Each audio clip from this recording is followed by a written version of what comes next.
ಯಾವುದೇ ಇದಕ್ಕೆ ಯಾವ ವಿಚಾರ ಆಯಿತು, ಇದು ಏನು ಘಟನೆಗೆ ಟರ್ನ್ ಆಗೋಕ್ಕೆ ಪ್ರಯತ್ನ ಮಾಡ್ತಾ ಇದ್ದಾರೆ ಕೆಲವು ಗುಂಪುಗಳು, ಅದರ ಬಗ್ಗೆ ಸಾರ್ವಜನಿಕರು ಯಾವುದು ಗಮನ ಕೊಡಬಾರದೆಂದು ವಿನಂತಿಸ್ತೇನೆ. ಈ ನಿಟ್ಟಿನಲ್ಲಿ ಪುತ್ತೂರು ಸಬ್ ಡಿವಿಷನ್ ಆಫೀಸ್ನಲ್ಲಿ ಇವತ್ತು ಸಂಜೆ 5 ಗಂಟೆಗೆ ಒಂದು ಪೀಸ್ ಕಮಿಟಿ ಮೀಟಿಂಗ್ ಆರ್ಗನೈಸ್ ಮಾಡೋಕ್ಕೆ ಹೇಳಿದ್ದೀನಿ. ಎಲ್ಲರೂ ಬಂದು ಅವ್ರದ್ದು ಏನು ವಿಷಯ ಇದೆಯೋ ಅದನ್ನು ಹೇಳಬಹುದು. ಈಗ 2 ಕಡೆಯಿಂದನೂ, ಒಂದು ಕಡೆಯಿಂದ ನೌಶಾದ್ ಅರೆಸ್ಟ್ ಮಾಡಿ, ಮತ್ತು ಇನ್ನೊಂದು ಕಡೆಯಿಂದ ಅವರು ತಾಯಿ ಅಂದರೆ ಅವರೇ ಶುರು ಮಾಡಿದ್ದಾರೆ ಗಲಾಟೆ, ಅವರನ್ನು ಅರೆಸ್ಟ್ ಮಾಡಿ, ತಂದೆಯನ್ನು ಅರೆಸ್ಟ್ ಮಾಡಿ, ನಿಯಾಸನ್ನು ಅರೆಸ್ಟ್ ಮಾಡಿ, ಈ ಥರ ಅವರವ್ರದ್ದು ಡಿಮ್ಯಾಂಡ್ಸ್ ಇದೆ.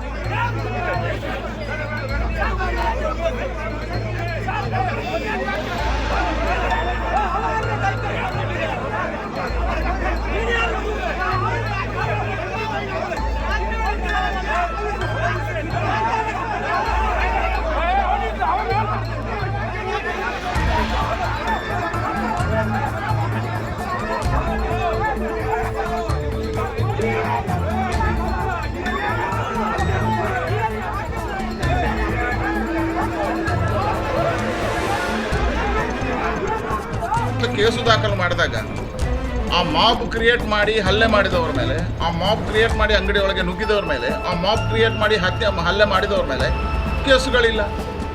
ಯಾರು ಹಲ್ಲೆಗೊಳಗೆ ಆಗಿದ್ದಾರೆ,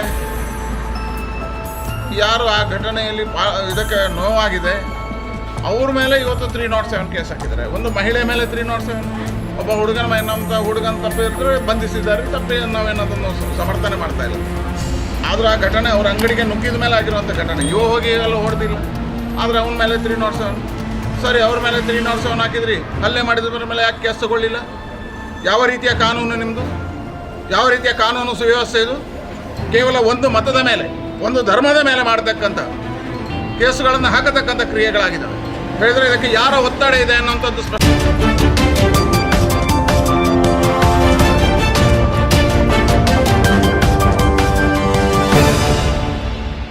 ನಮಸ್ತೆ ವೀಕ್ಷಕರೇ, ನ್ಯೂಸ್ ಬುಲೆಟಿನ್ಗೆ ಸ್ವಾಗತ. ನಾನು ಶ್ಯಾಮ ಸುದರ್ಶನ್.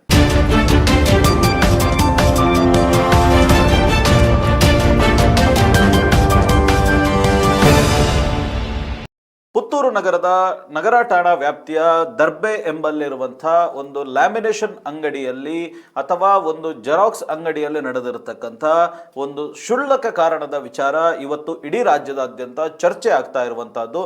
ಮಾತ್ರ ಅಲ್ಲ, ಈ ಘಟನೆಗೆ ಸಂಬಂಧಿಸಿದಂತೆ ಅನೇಕ ವಿಚಾರಗಳು ಪರ ವಿರೋಧ ಚರ್ಚೆ ಆಗ್ತಾ ಇರುವಂತಹದ್ದು. ಆದರೆ ದೌರ್ಭಾಗ್ಯ ಅಂತ ಹೇಳಿದ್ರೆ ಇಡೀ ಘಟನೆ ಒಂದು ರೀತಿಯಲ್ಲಿ ಕೋಮು ಬಣ್ಣಕ್ಕೆ ತಿರುಗಿರುವಂತಹದ್ದು. ಏನು ದಕ್ಷಿಣ ಕನ್ನಡ ಜಿಲ್ಲೆ ಅದು ಕಳೆದ ಕೆಲವಾರು ವರ್ಷಗಳಿಂದ ಶಾಂತಿಯಾಗಿದೆ. ಆದರೆ ಇವತ್ತು ಮತ್ತೆ ಇಲ್ಲಿನ ಶಾಂತಿಯನ್ನ ಕದಡುವಂತ ಪ್ರಯತ್ನ. ಮಾತ್ರ ಅಲ್ಲ, ಕೋಮು ಸೂಕ್ಷ್ಮ ಪ್ರದೇಶಗಳಾಗಿರ್ತಕ್ಕಂಥ ಈ ಭಾಗದಲ್ಲಿ ಯಾವುದೋ ಒಂದು ಸಣ್ಣ ಘಟನೆಯನ್ನ ಇಟ್ಟುಕೊಂಡು ಇದಕ್ಕೆ ಕೋಮು ಬಣ್ಣವನ್ನ ಬೆಳೆಯುವಂತ ಕೃತ್ಯ ಇದೀಗ ಕರಾವಳಿಯಲ್ಲಿ ನಡೀತಾ ಇರುವಂತದ್ದು ನಿಜಕ್ಕೂ ಖೇದಕರವಾಗಿರುವಂತಹದ್ದು. ಹಾಗಾದರೆ ಈ ಘಟನೆ ಏನಾಯ್ತಲ್ಲಿ, ಯಾಕೆ ಈ ರೀತಿಯ ಘಟನೆಗಳು ನಡೆಯಿತು ಅಂತ ಹೇಳುವುದನ್ನು ನೋಡುತ್ತಾ ಹೋದರೆ ಪೊಲೀಸ್ ಇಲಾಖೆ ಏನು ತನಿಖೆಯನ್ನು ನಡೆಸುತ್ತೆ, ಆ ತನಿಖೆಯ ವರದಿಗಳ ಆಧಾರದಲ್ಲಿ ನಾವು ನೋಡ್ತಾ ಹೋದರೆ ಯಾಕೆ ಅಂತ ಕೇಳಿದರೆ ಇವತ್ತು ನಾವು ಮಾತನಾಡುವಂಥ ಸಂದರ್ಭದಲ್ಲಿ ಕಾನೂನಿನ ಏನು ವಿಚಾರಗಳು ಒಂದೆಡೆ ಆದರೆ ಮಾನವೀಯ ಸಂಬಂಧಗಳು ಕೂಡ ಇಲ್ಲಿ ಬಹಳ ಮುಖ್ಯ ಆಗ್ತದೆ. ಯಾಕೆ ಅಂತ ಕೇಳಿದರೆ ಬೇರೆ ಬೇರೆ ಸಂದರ್ಭಗಳಲ್ಲಿ ಕರಾವಳಿಯನ್ನ ಅದನ್ನ ಬೇರೆ ಬೇರೆ ರೀತಿಯಲ್ಲಿ ಬಿಂಬಿಸುವಂತಹ ಕೃತ್ಯಗಳು ಈ ಹಿಂದೆಯಿಂದ ನಡೆದುಕೊಂಡು ಬಂದಿದೆ. ಕರಾವಳಿ ಅಂತ ಹೇಳಿದ್ರೆ ಅದು ಒಂದು ರೀತಿಯಲ್ಲಿ ಕೋಮುವಾದ ಅನ್ನುವಂಥ ರೀತಿಯಲ್ಲಿ ಕರಾವಳಿಯನ್ನ ರಾಷ್ಟ್ರೀಯ ಮಟ್ಟದಲ್ಲಿ ಬಿಂಬಿಸುವಂತ ಒಂದು ದೊಡ್ಡ ಜಾಲ ಇರುವಂತಹದ್ದು. ಆದರೆ ಇವೆಲ್ಲದಕ್ಕೂ ಭಿನ್ನವಾಗಿ ಕರಾವಳಿ ಅಂದ್ರೆ ಅದು ಸಂಸ್ಕೃತಿಯ ನೆಲೆ. ಕಲಾವರಿ ಅಂತ ಹೇಳಿದ್ರೆ ಇಲ್ಲಿ ಒಂದು ರೀತಿಯ ಸಾಮರಸ್ಯದ ನೆಲೆ. ಕರಾವಳಿ ಅಂತ ಹೇಳಿದ್ರೆ ಇದು ದೈವಾರಾಧನೆಯ ಮೂಲ. ಕರಾವಳಿ ಅಂತ ಹೇಳಿದ್ರೆ ದೇವತಾ ಆರಾಧನೆಗಳ ಮೂಲ. ಕರಾವಳಿ ಅಂತ ಹೇಳಿದರೆ ಸಂಸ್ಕೃತಿಗಳ ಭಿನ್ನತೆ, ಸಂಸ್ಕೃತಿಗಳ ವೈವಿಧ್ಯತೆ, ಸಂಸ್ಕೃತಿಗಳ ಆಚಾರ ವಿಚಾರ, ಈ ರೀತಿಯಾಗಿ ಕರಾವಳಿಯ ಬಗ್ಗೆ ನಾವು ಕೇಳುವಂತಹದ್ದು, ಮಾತನಾಡುವಂತಹದ್ದು. ಇವತ್ತು ಕರಾವಳಿ ಅಂತ ಅಂದ ತಕ್ಷಣ ಅನೇಕರಿಗೆ ಇಲ್ಲಿನ ದೈವಾರಾಧನೆಗಳು ನೆನಪಾಗುತ್ತೆ, ಇಲ್ಲಿನ ದೇವತಾ ಆರಾಧನೆಗಳು ನೆನಪಾಗುತ್ತೆ. ಮಾತ್ರ ಅಲ್ಲ, ಜಗತ್ತಿನ ಯಾವುದೇ ಮೂಲೆಯಲ್ಲಿ ಇಲ್ಲದಂತ ವಿಭಿನ್ನ ವಿಶಿಷ್ಟವಾದಂಥ ಆಚರಣೆಗಳು ಕರಾವಳಿಯಲ್ಲಿದೆ. ಇವೆಲ್ಲವೂ ಇದ್ರೂ ಕೂಡ ಕರಾವಳಿಗೆ ಕೋಮು ಸಂಘರ್ಷ, ಕೋಮು ದ್ವೇಷ ಅನ್ನುವಂಥದ್ದು ಒಂದು ಕಪ್ಪು ಚುಕ್ಕೆಯಾಗಿ ಪರಿಣಾಮ ಆಗ್ತಾ ಇರುವಂಥದ್ದು, ಅದು ದಿನೇ ದಿನೇ ಬೇರೆ ಬೇರೆ ರೀತಿಯಲ್ಲಿ ಅದು ಬಣ್ಣಗಳನ್ನು ಪಡೆದುಕೊಳ್ತಾ ಇರುವಂತಹದ್ದು ಅತ್ಯಂತ ಖೇದಕರ ಸಂಗತಿ ಅಂತಲೇ ಹೇಳ್ಬೋದು. ಈ ನಿಟ್ಟಿನಲ್ಲಿ ಜಿಲ್ಲೆಯ ದಕ್ಷ ಪೊಲೀಸ್ ಇಲಾಖೆ ಈ ಪ್ರಕರಣವನ್ನು ಒಂದು ರೀತಿಯಲ್ಲಿ ಅಲ್ಲಿಗೆ ಚಿವುಟುವಂಥ ಪ್ರಯತ್ನವನ್ನು ಮಾಡ್ತಾ ಇದೆ. ಮಾತ್ರ ಅಲ್ಲ, ಇದಕ್ಕೆ ಯಾರು ಕೋಮು ಸ್ವರೂಪವನ್ನು ನೀಡುತ್ತಾ ಇದ್ದಾರೆ ಅವರಿಗೆ ಒಂದು ರೀತಿ ಚಾಟಿ ಬಿಡಿಸುವಂಥ ಕೆಲಸವನ್ನು ಕೂಡ ಪೊಲೀಸ್ ಇಲಾಖೆ ಮಾಡ್ತಾ ಇದೆ. ಆದರೆ ಈ ಘಟನೆಯನ್ನು ನೋಡ್ತಾ ಹೋದರೆ ಯಾಕೆ ಈ ಘಟನೆ ಸಂಭವಿಸಿತು? ಕೇವಲ ಒಂದು 300 ರೂಪಾಯಿಗೋಸ್ಕರ ತಾಲೂಕಿನ ಶಾಂತಿ, ಜಿಲ್ಲೆಯ ಶಾಂತಿ, ರಾಜ್ಯಾದ್ಯಂತ ಚರ್ಚೆ ಆಗುವಂಥ ಪ್ರಕರಣ ನಡೀತಾ ಪುತ್ತೂರಿನಲ್ಲಿ ಅನ್ನುವಂಥದ್ದು ಇವತ್ತು ಎಲ್ರಿಗೂ ಕೂಡ ಕುತೂಹಲ ಇರುವಂತಹದ್ದು. ಈ ಪ್ರಕರಣವನ್ನ ನೋಡ್ತಾ ಹೋದ್ರೆ ಆ ದೃಶ್ಯಾವಳಿಗಳನ್ನು ನಾವೀಗ ಸ್ಕ್ರೀನ್ ಮೇಲೆ ನೋಡಬಹುದು. ಆ ದೃಶ್ಯಾವಳಿಗಳನ್ನು ನೋಡ್ತಾ ಇರುವಂತೆ ನಾನು ಪ್ರಕರಣದ ಪೊಲೀಸರು ನೀಡಿರತಕ್ಕಂಥ ಅಧಿಕೃತ ಮಾಹಿತಿಯನ್ನು ನಿಮ್ಮ ಮುಂದೆ ಇಡುವಂತ ಕೆಲಸವನ್ನ ಮಾಡ್ತೇನೆ.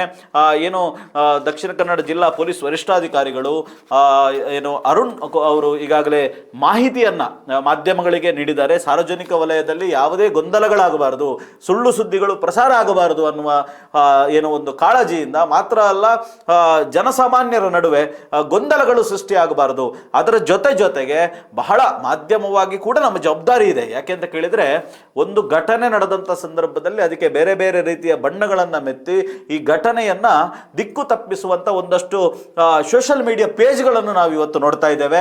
ಯಾಕೆ ನಾನು ಈ ಮಾತನ್ನ ಉಲ್ಲೇಖ ಮಾಡ್ತೇನೆ ಅಂತ ಹೇಳಿದ್ರೆ, ಈಗಾಗಲೇ ಅರುಣ್ ಅವರು ಕೆಲವರ ಮೇಲೆ FIR ಅನ್ನ ದಾಖಲು ಮಾಡಿದ್ದಾರೆ.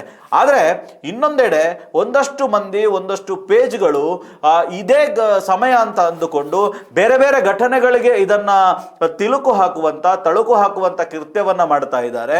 ಮಾತ್ರ ಅಲ್ಲ, ಈ ಜಿಲ್ಲೆಯಲ್ಲಿ ಹಿಂದೆ ನಡೆದಿರತಕ್ಕಂತ ಬೇರೆ ಬೇರೆ ಕೋಮು ಸಂಬಂಧಿತವಾದಂತ ಕೊಲೆ ಪ್ರಕರಣದಲ್ಲಿ ಸಿಲುಕಿದಂತ, ಜಾಮೀನು ಪಡೆದುಕೊಂಡಂತ ವಿಚಾರಗಳನ್ನ ಇಲ್ಲಿ ತರುವಂತ ಕೆಲಸವನ್ನ ಬೇರೆ ಬೇರೆ ಪೇಜ್ಗಳು ಮಾಡ್ತಾ ಇದೆ.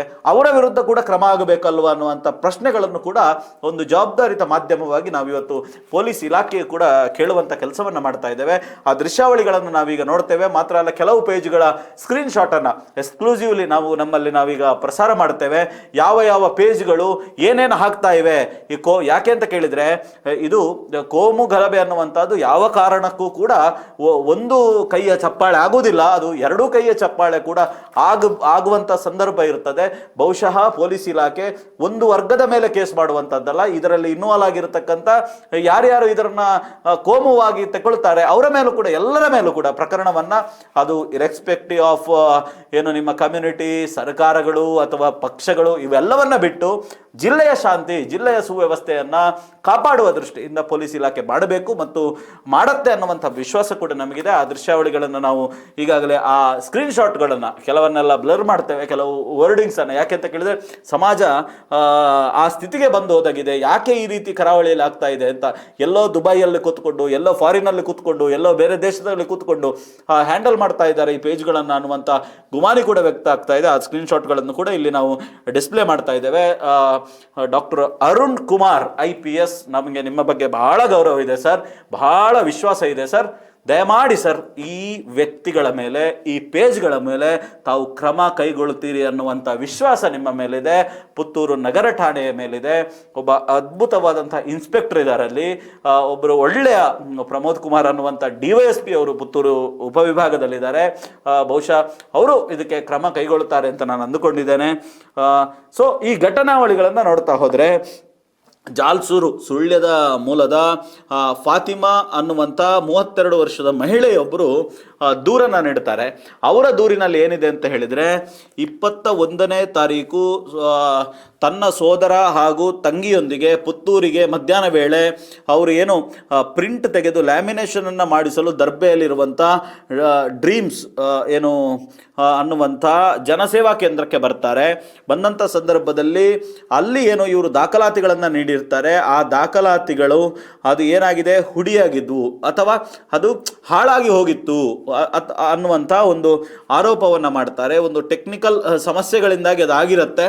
ಸೊ ಅದಕ್ಕೆ 300 ರೂಪಾಯಿ ನೀಡುವಂತೆ ಅವರು ಏನು ಕೇಳ್ತಾರೆ ಅಂಗಡಿಯವರು ಅನ್ನುವಂಥದ್ದನ್ನು ಆರೋಪಿಸ್ತಾರೆ. ಅದರಲ್ಲಿ ಆರೋಪಿಗಳಾಗಿದ್ದ ಅಂಜನಾ ಪೈ ಹಾಗೂ ಸುದರ್ಶನ್ ಪೈ ಎಂಬುವರು ಅವಾಚ್ಯವಾಗಿ ಬೈದಿರ್ತಾರೆ. ಮಾತ್ರ ಅಲ್ಲ, ಸುದರ್ಶನ್ ಪೈ ಅವರು ಯಾರು ದೂರುದಾರರಾಗಿರ್ತಕ್ಕಂಥ ಫಾತಿಮಾ ಮಿಸ್ವಾನ ಏನಿದ್ದಾರೆ ಅವರಿಗೆ ಹಾಗೂ ಅವರ ತಮ್ಮನಿಗೆ ಅವರಿಗೆ ಏನು ಗಲಾಟೆಯನ್ನು ಮಾಡ್ತಾರೆ. ಮಾತ್ರ ಅಲ್ಲ, ಆ ಸಂದರ್ಭದಲ್ಲಿ ಬೇರೆ ಬೇರೆ ಆರೋಪಗಳಿದೆ. ಮಾತ್ರ ಅಲ್ಲ, ಅದಾದ ನಂತರ ಅವರಿಗೆ ಏನು ಸಮಸ್ಯೆಗಳಾಗ್ತದೆ. ಅದಾದ ನಂತರ ಅವರನ್ನು ಏನು ಪುತ್ತೂರು ಸರ್ಕಾರಿ ಆಸ್ಪತ್ರೆಗೆ ಚಿಕಿತ್ಸೆಗಾಗಿ ದಾಖಲೆ ಮಾಡಲಾಗುತ್ತೆ.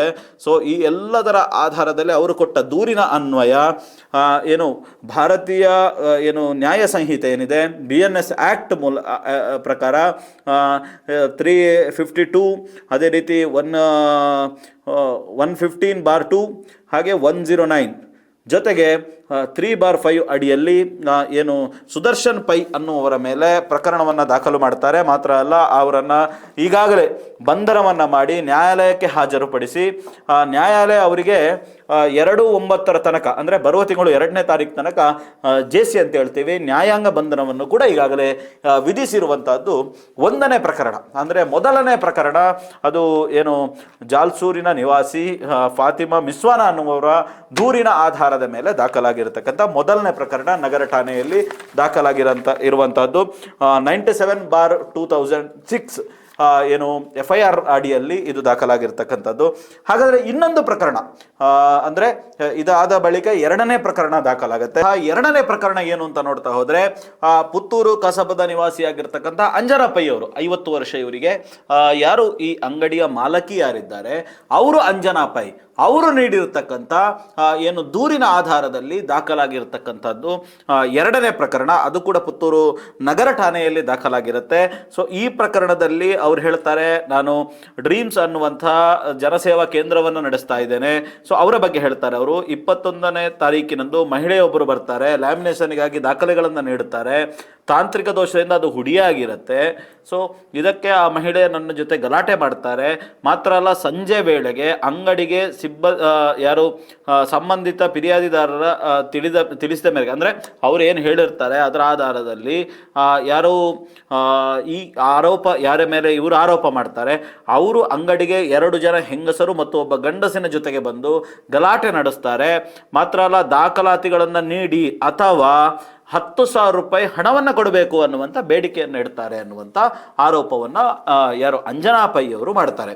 ಮಾತ್ರ ಅಲ್ಲ, ಅವರು ಹೇಳ್ತಾರೆ ಅವರುಗಳು ವಿಡಿಯೋ ಮಾಡಲು ಯತ್ನಿಸಿ ಅವಾಚ್ಯವಾಗಿ ಬೈದು ಹಲ್ಲೆ ನಡೆಸಿದ್ದು ಮತ್ತೋರ್ವ ಆರೋಪಿ ಜೀವ ಬೆದರಿಕೆ ಒಡ್ಡಿರುತ್ತಾರೆ.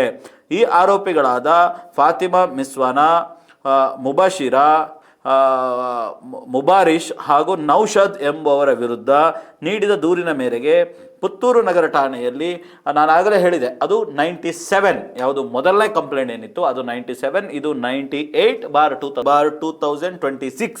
ಸೊ ಇದರ ಅಡಿಯಲ್ಲಿ 115/2, 252, 151/2 ಜೊತೆಗೆ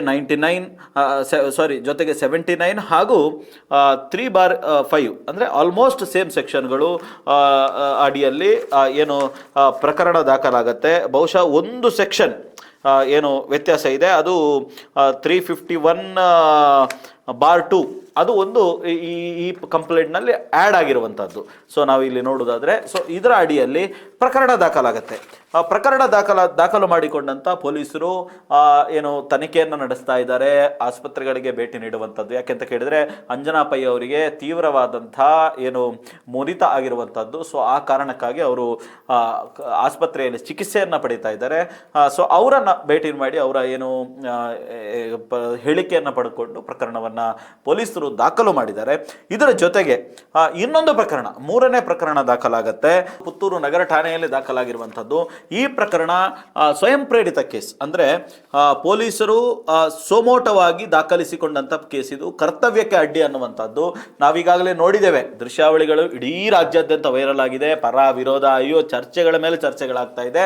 ಈ ಎಲ್ಲದಕ್ಕೂ ಕಾರಣ ಆದಂಥ ಇಡೀ ಬಹುಶಃ ಈ ಪ್ರಕರಣ ಇಷ್ಟು ದೊಡ್ಡ ಮಟ್ಟಿಗೆ ಇವತ್ತು ನಾವು ಮಾಧ್ಯಮದಲ್ಲಿ ಕೂತು ಮಾತನಾಡುವ ಮಟ್ಟಿಗೆ ಇದು ಇವತ್ತು ಚರ್ಚೆ ಆಗಿದೆ ಮತ್ತು ಆ ಮಟ್ಟಿಗೆ ಇದು ಹೋಗಿದೆ ಅಂತ ಹೇಳಿದ್ರೆ ಬಹುಶಃ ಈ ಆರೋಪಿಗಳೇ ಈ ಪ್ರಕರಣಕ್ಕೆ ಕಾರಣ ಅಂತಾನೆ ಹೇಳ್ಬೋದು. ಯಾಕೆಂತ ಹೇಳಿದ್ರೆ ಇಡೀ ಪ್ರಕರಣದಲ್ಲಿ ಪೊಲೀಸರು ಬಂದಂತ ಸಂದರ್ಭದಲ್ಲಿ ಪೊಲೀಸ್ ಜೀಪಿನ ಮೇಲೆ ನುಗ್ಗಿ ಆ ಪೊಲೀಸರನ್ನ ಕರ್ತವ್ಯಕ್ಕೆ ಅಡ್ಡಿಗೊಳಿಸುವಂತಹದ್ದು, ಅವರು ಬಂಧನದ ಏನು ಕರ್ತವ್ಯಕ್ಕೆ ಬಂದಿದ್ರು ಅಥವಾ ಆ ಸಂದರ್ಭದಲ್ಲಿ ಏನಲ್ಲಿ ಶಾಂತಿಗೊಳಿಸುವಂತಹದ್ದು, ಒಂದು ಘಟನೆಗಳು, ಚರ್ಚೆಗಳು, ಮಾತುಗಳು ಬರ್ತವೆ.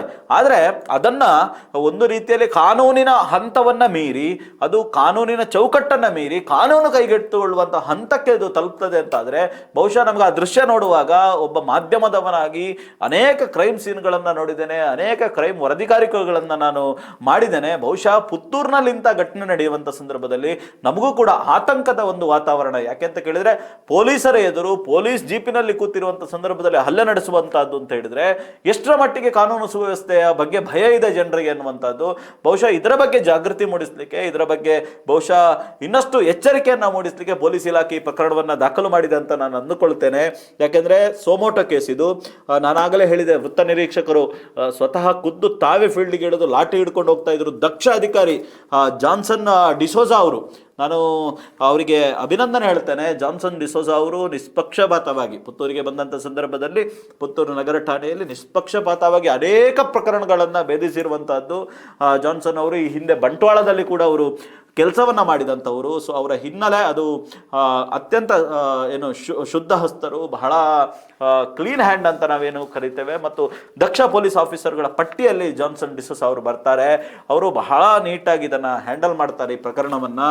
ಇದು ಇನ್ನೊಂದೇನೋ ದಿಕ್ಕನ್ನು ಪಡೆದುಕೊಳ್ತಿತ್ತೋ ಏನೋ, ಬಹುಶಃ ಅದನ್ನೆಲ್ಲವನ್ನ ತಿಳಿಗೊಳಿಸಿ ಅಲ್ಲಿ ಒಂದು ಹಂತಕ್ಕೆ ಲಘುಲಾಠಿ ಪ್ರಹಾರವನ್ನು ಮಾಡಿ ಸೇರಿರ್ತಕ್ಕಂಥವ್ರನ್ನ ಚದುರಿಸಿ, ಏನು ಹೇಳ್ತೇವೆ ನಾವು, ಮುಟ್ಟುವಲ್ಲಿ ಮುಟ್ಟಿ ತಟ್ಟುವಲ್ಲಿ ತಟ್ಟಿ, ಏನು ಒಂದು ಎಚ್ಚರಿಕೆಯನ್ನ, ಕಾಕಿಯ ಕದರನ್ನು ತೋರಿಸಿರತಕ್ಕಂಥ ಜಾನ್ಸನ್ ಡಿಸೋಜಾ ಅವರು ಏನು ತಮ್ಮ ಸಿಬ್ಬಂದಿಗಳು ಮತ್ತು ಅಧಿಕಾರಿಗಳೊಂದಿಗೆ ಸ್ಥಳಕ್ಕೆ ತೆರಳಿದಂಥ ಸಂದರ್ಭದಲ್ಲಿ ಸದ್ರಿ ಸಿಬ್ಬಂದಿಗಳು ಸೇರಿದ್ದ ಜನರನ್ನು ಚದುರಿಸುವಂಥ ಸಂದರ್ಭದಲ್ಲಿ ಕರ್ತವ್ಯಕ್ಕೆ ಅಡ್ಡಿಪಡಿಸಿ ಗಲಾಟೆಯನ್ನ ಮಾಡಿ ಠಾಣೆಗೆ ಕರೆದುಕೊಂಡು ಹೋಗುವಂಥ ಸಂದರ್ಭದಲ್ಲಿ ನಿಯಾಜ್ ಹಾಗೂ ನೌಷದ್ ಹಾಗೂ ಇತರರು ತಡೆಯೊಡ್ಡಿ ಕರ್ತವ್ಯಕ್ಕೆ ಅಡ್ಡಿಪಡಿಸಿರುತ್ತಾರೆ.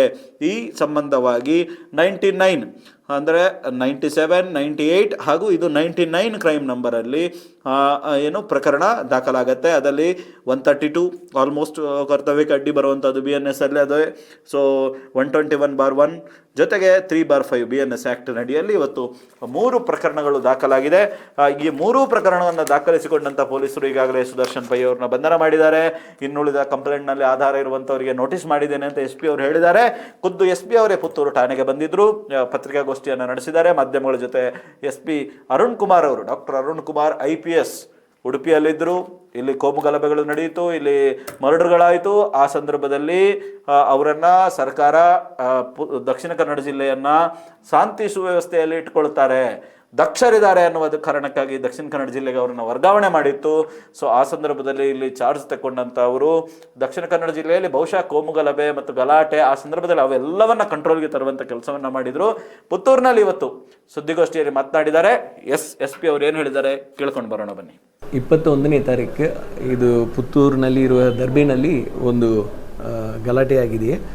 ಗಲಾಟೆಗೆ ವಿಷಯ ಏನಂದರೆ, ಒಂದು ತಾಂತ್ರಿಕ ಸಮಸ್ಯೆಯಿಂದ ಒಂದು ಲ್ಯಾಮಿನೇಷನ್ ಮಿಷಿನ್ನಲ್ಲಿ ಒಂದು ಒರಿಜಿನಲ್ ಡಾಕ್ಯುಮೆಂಟ್ ಸುಟ್ಟೋಗಿದೆ. ಇದು ವಿಷಯ ಇದೆ.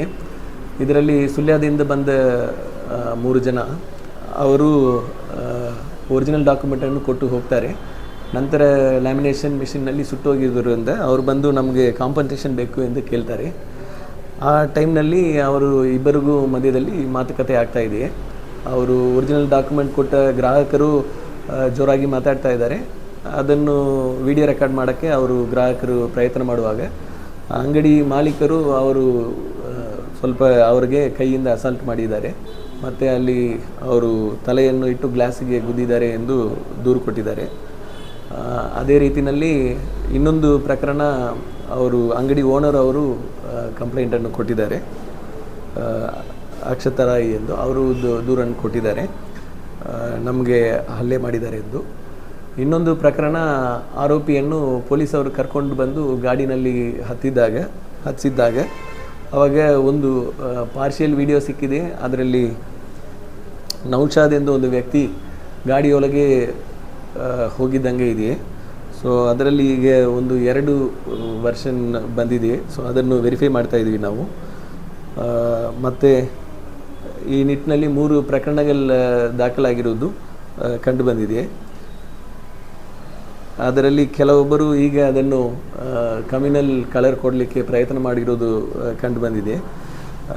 ಆ ನಿಟ್ಟಿನಲ್ಲಿನೂ ಪ್ರತ್ಯೇಕವಾಗಿ FIRಗಳು ಇವತ್ತಿನ ದಿವಸ ನಾವು ರಿಜಿಸ್ಟರ್ ಮಾಡಿ ಮುಂದೆ ಪ್ರೆಸ್ ನೋಟ್ ಕೊಡ್ತೀವಿ, ಅದರದ್ದು ಬಗ್ಗೆ ಡೀಟೇಲ್ಸ್ ಕೊಡ್ತೀವಿ. ಈಗಾಗಲೇ ಸುದರ್ಶನ್ ಪೈ ಅವರನ್ನು ಅರೆಸ್ಟ್ ಮಾಡಿ ಅವರು ಜುಡಿಷಿಯಲ್ ಕಸ್ಟಡಿನಲ್ಲಿ ಇದ್ದಾರೆ. ಸುದರ್ಶನ್ ಪೈ ಅವ್ರ ಮೇಲೆ ಈ ಹಿಂದೆ ಒಂದು ರಾಮನಗರ ಜಿಲ್ಲೆಯಲ್ಲಿ 2021ರಲ್ಲಿ ಒಂದು ಕೊಲೆ ಪ್ರಕರಣ ಅವರು ಸ್ಟ್ಯಾಬಿಂಗ್ ಮಾಡಿದ್ದಾರೆ ಎಂದಿದೆ. ಅದೇ ರೀತಿಯಲ್ಲಿ ಮ್ಯಾಂಗ್ಳೂರು ಸಿಟಿನಲ್ಲಿ ಒಂದು NDPS ಕೇಸ್, ಮಾದಕ ದ್ರವ್ಯವನ್ನು ಪೆಡ್ಲಿಂಗ್ ಮಾಡಿದ್ದಾರೆ ಎಂದು ಇನ್ನೊಂದು ಕೇಸ್ ದಾಖಲಾಗಿದೆ. ಅದರದ್ದು ಡೀಟೇಲ್ಸನ್ನು ಕಲೆಕ್ಟ್ ಮಾಡ್ತೀವಿ. ಗಾಡಿಯೊಳಗೆ ಬೆಂಡ್ ಮಾಡಿದ್ದ ನೌಶಾದ್ ಮೇಲೇನು ಒಂದು ರೋಡ್ ರೇಜ್ ಕೇಸ್ ಆಗಿದೆ. ಗಾಡಿ ಹೋಗುವಾಗ ಇನ್ನೊಂದು ಗಾಡಿಗೆ ತಾಗಿದ್ದ ಹಿನ್ನೆಲೆಯಲ್ಲಿ 2024ನಲ್ಲಿ ಒಂದು ರೋಡ್ ರೇಜ್ ಕೇಸ್ ಆಗಿದೆ. ಅದು ಕಾಂಪ್ರಮೈಸ್ ಅದು ಪೆಂಡಿಂಗ್ ಟ್ರಯಲ್ನಲ್ಲಿ ಇದೆ. ಅದೇ ರೀತಿಯಲ್ಲಿ ಈ ಸುದರ್ಶನ್ ಪೈ ತಂದೆ ಅವರು ಸದಾಶಿವ್ ಪೈ ಅವರ ಮೇಲೇನೂ ಒಂದು ರೋಡ್ ರೇಜ್ ಕೇಸ್ 2024ರಲ್ಲಿ ಇದೆ. ಅದು ಕಾಂಪ್ರಮೈಸ್ ಆಗಿದೆ. ಸೊ ಅಲ್ಲಿಗ ಗುಂಪಿನಲ್ಲಿ ನಿಂತಿದ್ದವ್ರ ಮೇಲೇನೂ ಎಲ್ಲರ ಮೇಲೇನೂ ಇಬ್ಬರ ಮೇಲೆ ಇನ್ನೂ 2 ಕೇಸಸ್ ಇದೆ, ಬೇರೆ ಇಬ್ಬರ ಮೇಲೆ. ವಿಡಿಯೋ ಎಲ್ಲ ನಾವು ವೆರಿಫೈ ಮಾಡ್ತಾ ಇದ್ದೀವಿ. ಸೊ ಪ್ರೀವಿಯಸ್ ಕೇಸಸ್ ಇದ್ದರೂ ಸಹ ಅದು ಯಾವ ಕೇಸು, ಯಾವ ಹಿನ್ನೆಲೆ ಮತ್ತು ಈ ಘಟನೆಗೆ ಅವ್ರು ಏನು ಮಾಡಿದ್ದಾರೆ ಅದೆಲ್ಲ ನಾವು ವೆರಿಫೈ ಮಾಡಿ ಆಮೇಲೆ ಕ್ರಮ ತಗೊಳ್ತೀವಿ. ಈಗ ನಾವು ಒಂದು ಕೇಸ್ ಅಂದರೆ ಒಂದು ನಿಲುವನ್ನು ತೊಗೊಂಡಿರ್ತೀವಿ, ಯಾವ ಟೈಪ್ಗೆ, ಈ ಟೈಪ್ ಕೇಸ್ಗೆ ಅದು ಏನು ಮುಂದೆ ಲೀಗಲ್ ಆ್ಯಕ್ಷನ್ ಏನು ಮಾಡೋದು ಎಂದು. ಅದೇ ರೀತಿಯಲ್ಲಿ ನಾವು ಮಾಡ್ತಾ ಬರ್ತೀವಿ. ಸೊ ಅದು ಧರ್ಮದ ಆಧಾರ ಮೇಲೆ ಅಥವಾ ಸಾರ್ವಜನಿಕ ಒತ್ತಡ ಮೇಲೆ ಅಥವಾ ಡಿಮ್ಯಾಂಡ್ ಮೇಲೆ ನಾವು ಮಾಡಲಿಕ್ಕೆ ಆಗೋದಿಲ್ಲ. ನಾವು ಎವಿಡೆನ್ಸ್ ಕೊಡಬೇಕು ಕೋರ್ಟ್ಗೆ, ಏನೇ ಮಾಡಿದ್ರೇನು ಅದನ್ನು ಕಲೆಕ್ಟ್ ಮಾಡಿ ನಾವು ಮುಂದೆ ಎಲ್ಲ ಕೇಸ್ನಲ್ಲಿನೂ ಕಾನೂನು ರೀತಿಯಲ್ಲಿ ಕ್ರಮ ತಗೊಳ್ತೀವಿ. ಎಲ್ಲ ಡೀಟೇಲ್ಸ್ ನಮಗೆ ಸಿಕ್ಕಿದ ಮೇಲೆ ವಿಲ್ ಪುಟ್ ದ ಫ್ಯಾಕ್ಟ್ಸ್. ಅದರಲ್ಲಿ ಮೇಜರ್ ಗಲಾಟೆಗಳಾಗಿದ್ದು ವಿಡಿಯೋಗಳು ಈಗಾಗಲೇ ಸೋಷಿಯಲ್ ಮೀಡಿಯಾದಲ್ಲಿ ಸರ್ಕ್ಯುಲೇಟ್ ಆಗ್ತಾ ಇದೆ. ಸೊ ಸಾರ್ವಜನಿಕರು ಯಾವುದೇ ಇದಕ್ಕೆ ಯಾವ ವಿಚಾರ ಆಯಿತು, ಇದು ಏನು ಘಟನೆಗೆ ಟರ್ನ್ ಆಗೋಕ್ಕೆ ಪ್ರಯತ್ನ ಮಾಡ್ತಾ ಇದ್ದಾರೆ ಕೆಲವು ಗುಂಪುಗಳು, ಅದರ ಬಗ್ಗೆ ಸಾರ್ವಜನಿಕರು ಯಾವುದು ಗಮನ ಕೊಡಬಾರ್ದೆಂದು ವಿನಂತಿಸ್ತೇನೆ. ಈ ನಿಟ್ಟಿನಲ್ಲಿ ಪುತ್ತೂರು ಸಬ್ ಡಿವಿಷನ್ ಆಫೀಸ್ನಲ್ಲಿ ಇವತ್ತು ಸಂಜೆ ಒಂದು 5 ಗಂಟೆಗೆ ಒಂದು ಪೀಸ್ ಕಮಿಟಿ ಮೀಟಿಂಗ್ ಆರ್ಗನೈಸ್ ಮಾಡೋಕ್ಕೆ ಹೇಳಿದ್ದೀನಿ. ಎಲ್ಲರೂ ಬಂದು ಅವ್ರದ್ದು ಏನು ವಿಷಯ ಇದೆಯೋ ಅದನ್ನು ಹೇಳಬಹುದು. ಈಗ 2 ಕಡೆಯಿಂದನೂ, ಒಂದು ಕಡೆಯಿಂದ ನೌಶಾದ್ ಅರೆಸ್ಟ್ ಮಾಡಿ ಮತ್ತು ಇನ್ನೊಂದು ಕಡೆಯಿಂದ ಅವರು ತಾಯಿ ಅಂದರೆ ಅವರೇ ಶುರು ಮಾಡಿದ್ದಾರೆ ಗಲಾಟೆ, ಅವರನ್ನು ಅರೆಸ್ಟ್ ಮಾಡಿ, ತಂದೆಯನ್ನು ಅರೆಸ್ಟ್ ಮಾಡಿ, ನಿಯಾಸನ್ನು ಅರೆಸ್ಟ್ ಮಾಡಿ, ಈ ಥರ ಅವರವ್ರದ್ದು ಡಿಮ್ಯಾಂಡ್ಸ್ ಇದೆ. ನಾವು ಲೀಗಲ್ ಆಗಿ ಎಲ್ಲವನ್ನು ವೆರಿಫೈ ಮಾಡಿ ಪ್ರೊಫೆಷ್ನೇಟಾಗಿ ತೀರ್ಮಾನ ತಗೊಳ್ತೀವಿ. ಸೊ ಆವಾಗ ತನಕ ಸಾರ್ವಜನಿಕರು ಯಾವುದೇ ವದಂತಿಗಳಿಗೆ ಅಥವಾ ಇದನ್ನು ತಿರುಚುವ ಪ್ರಯತ್ನ ಮಾಡುವ ಯಾರಿಗೂ ಕಿವಿ ಕೊಡಬಾರದೆಂದು ವಿನಂತಿಸ್ತೀನಿ. ಇಲ್ಲ, ಈಗ ಒಂದೇ ಒಂದು ಅರೆಸ್ಟ್ ಆಗಿದೆ ವಿಡಿಯೋ ಆಧಾರದ ಮೇಲೆ. ಉಳಿದದ ಬಗ್ಗೆ ಪರಿಶೀಲನೆ ಮಾಡಿ ಕ್ರಮ ತಗೊಳ್ಳಲಾಗುವುದು. ಡಿಸೈಡ್ ಮಾಡ್ತೀವಿ ಅದು ಏನಿದೆ ಎಂದು. ಅವರು ಇನ್ನೂ ಎವಿಡೆನ್ಸಸ್ ಕಲೆಕ್ಟ್ ಮಾಡ್ತಾ ಇದ್ವಿ, ಅದನ್ನು ತೊಗೊಂಡು ಆಮೇಲೆ ಈಗ ನೋಟಿಸ್ ಜಾರಿ ಮಾಡಿ, ನೋಟಿಸ್ ಇಶ್ಯೂ ಮಾಡಿದ್ದೀವಿ. ನೋಟಿಸ್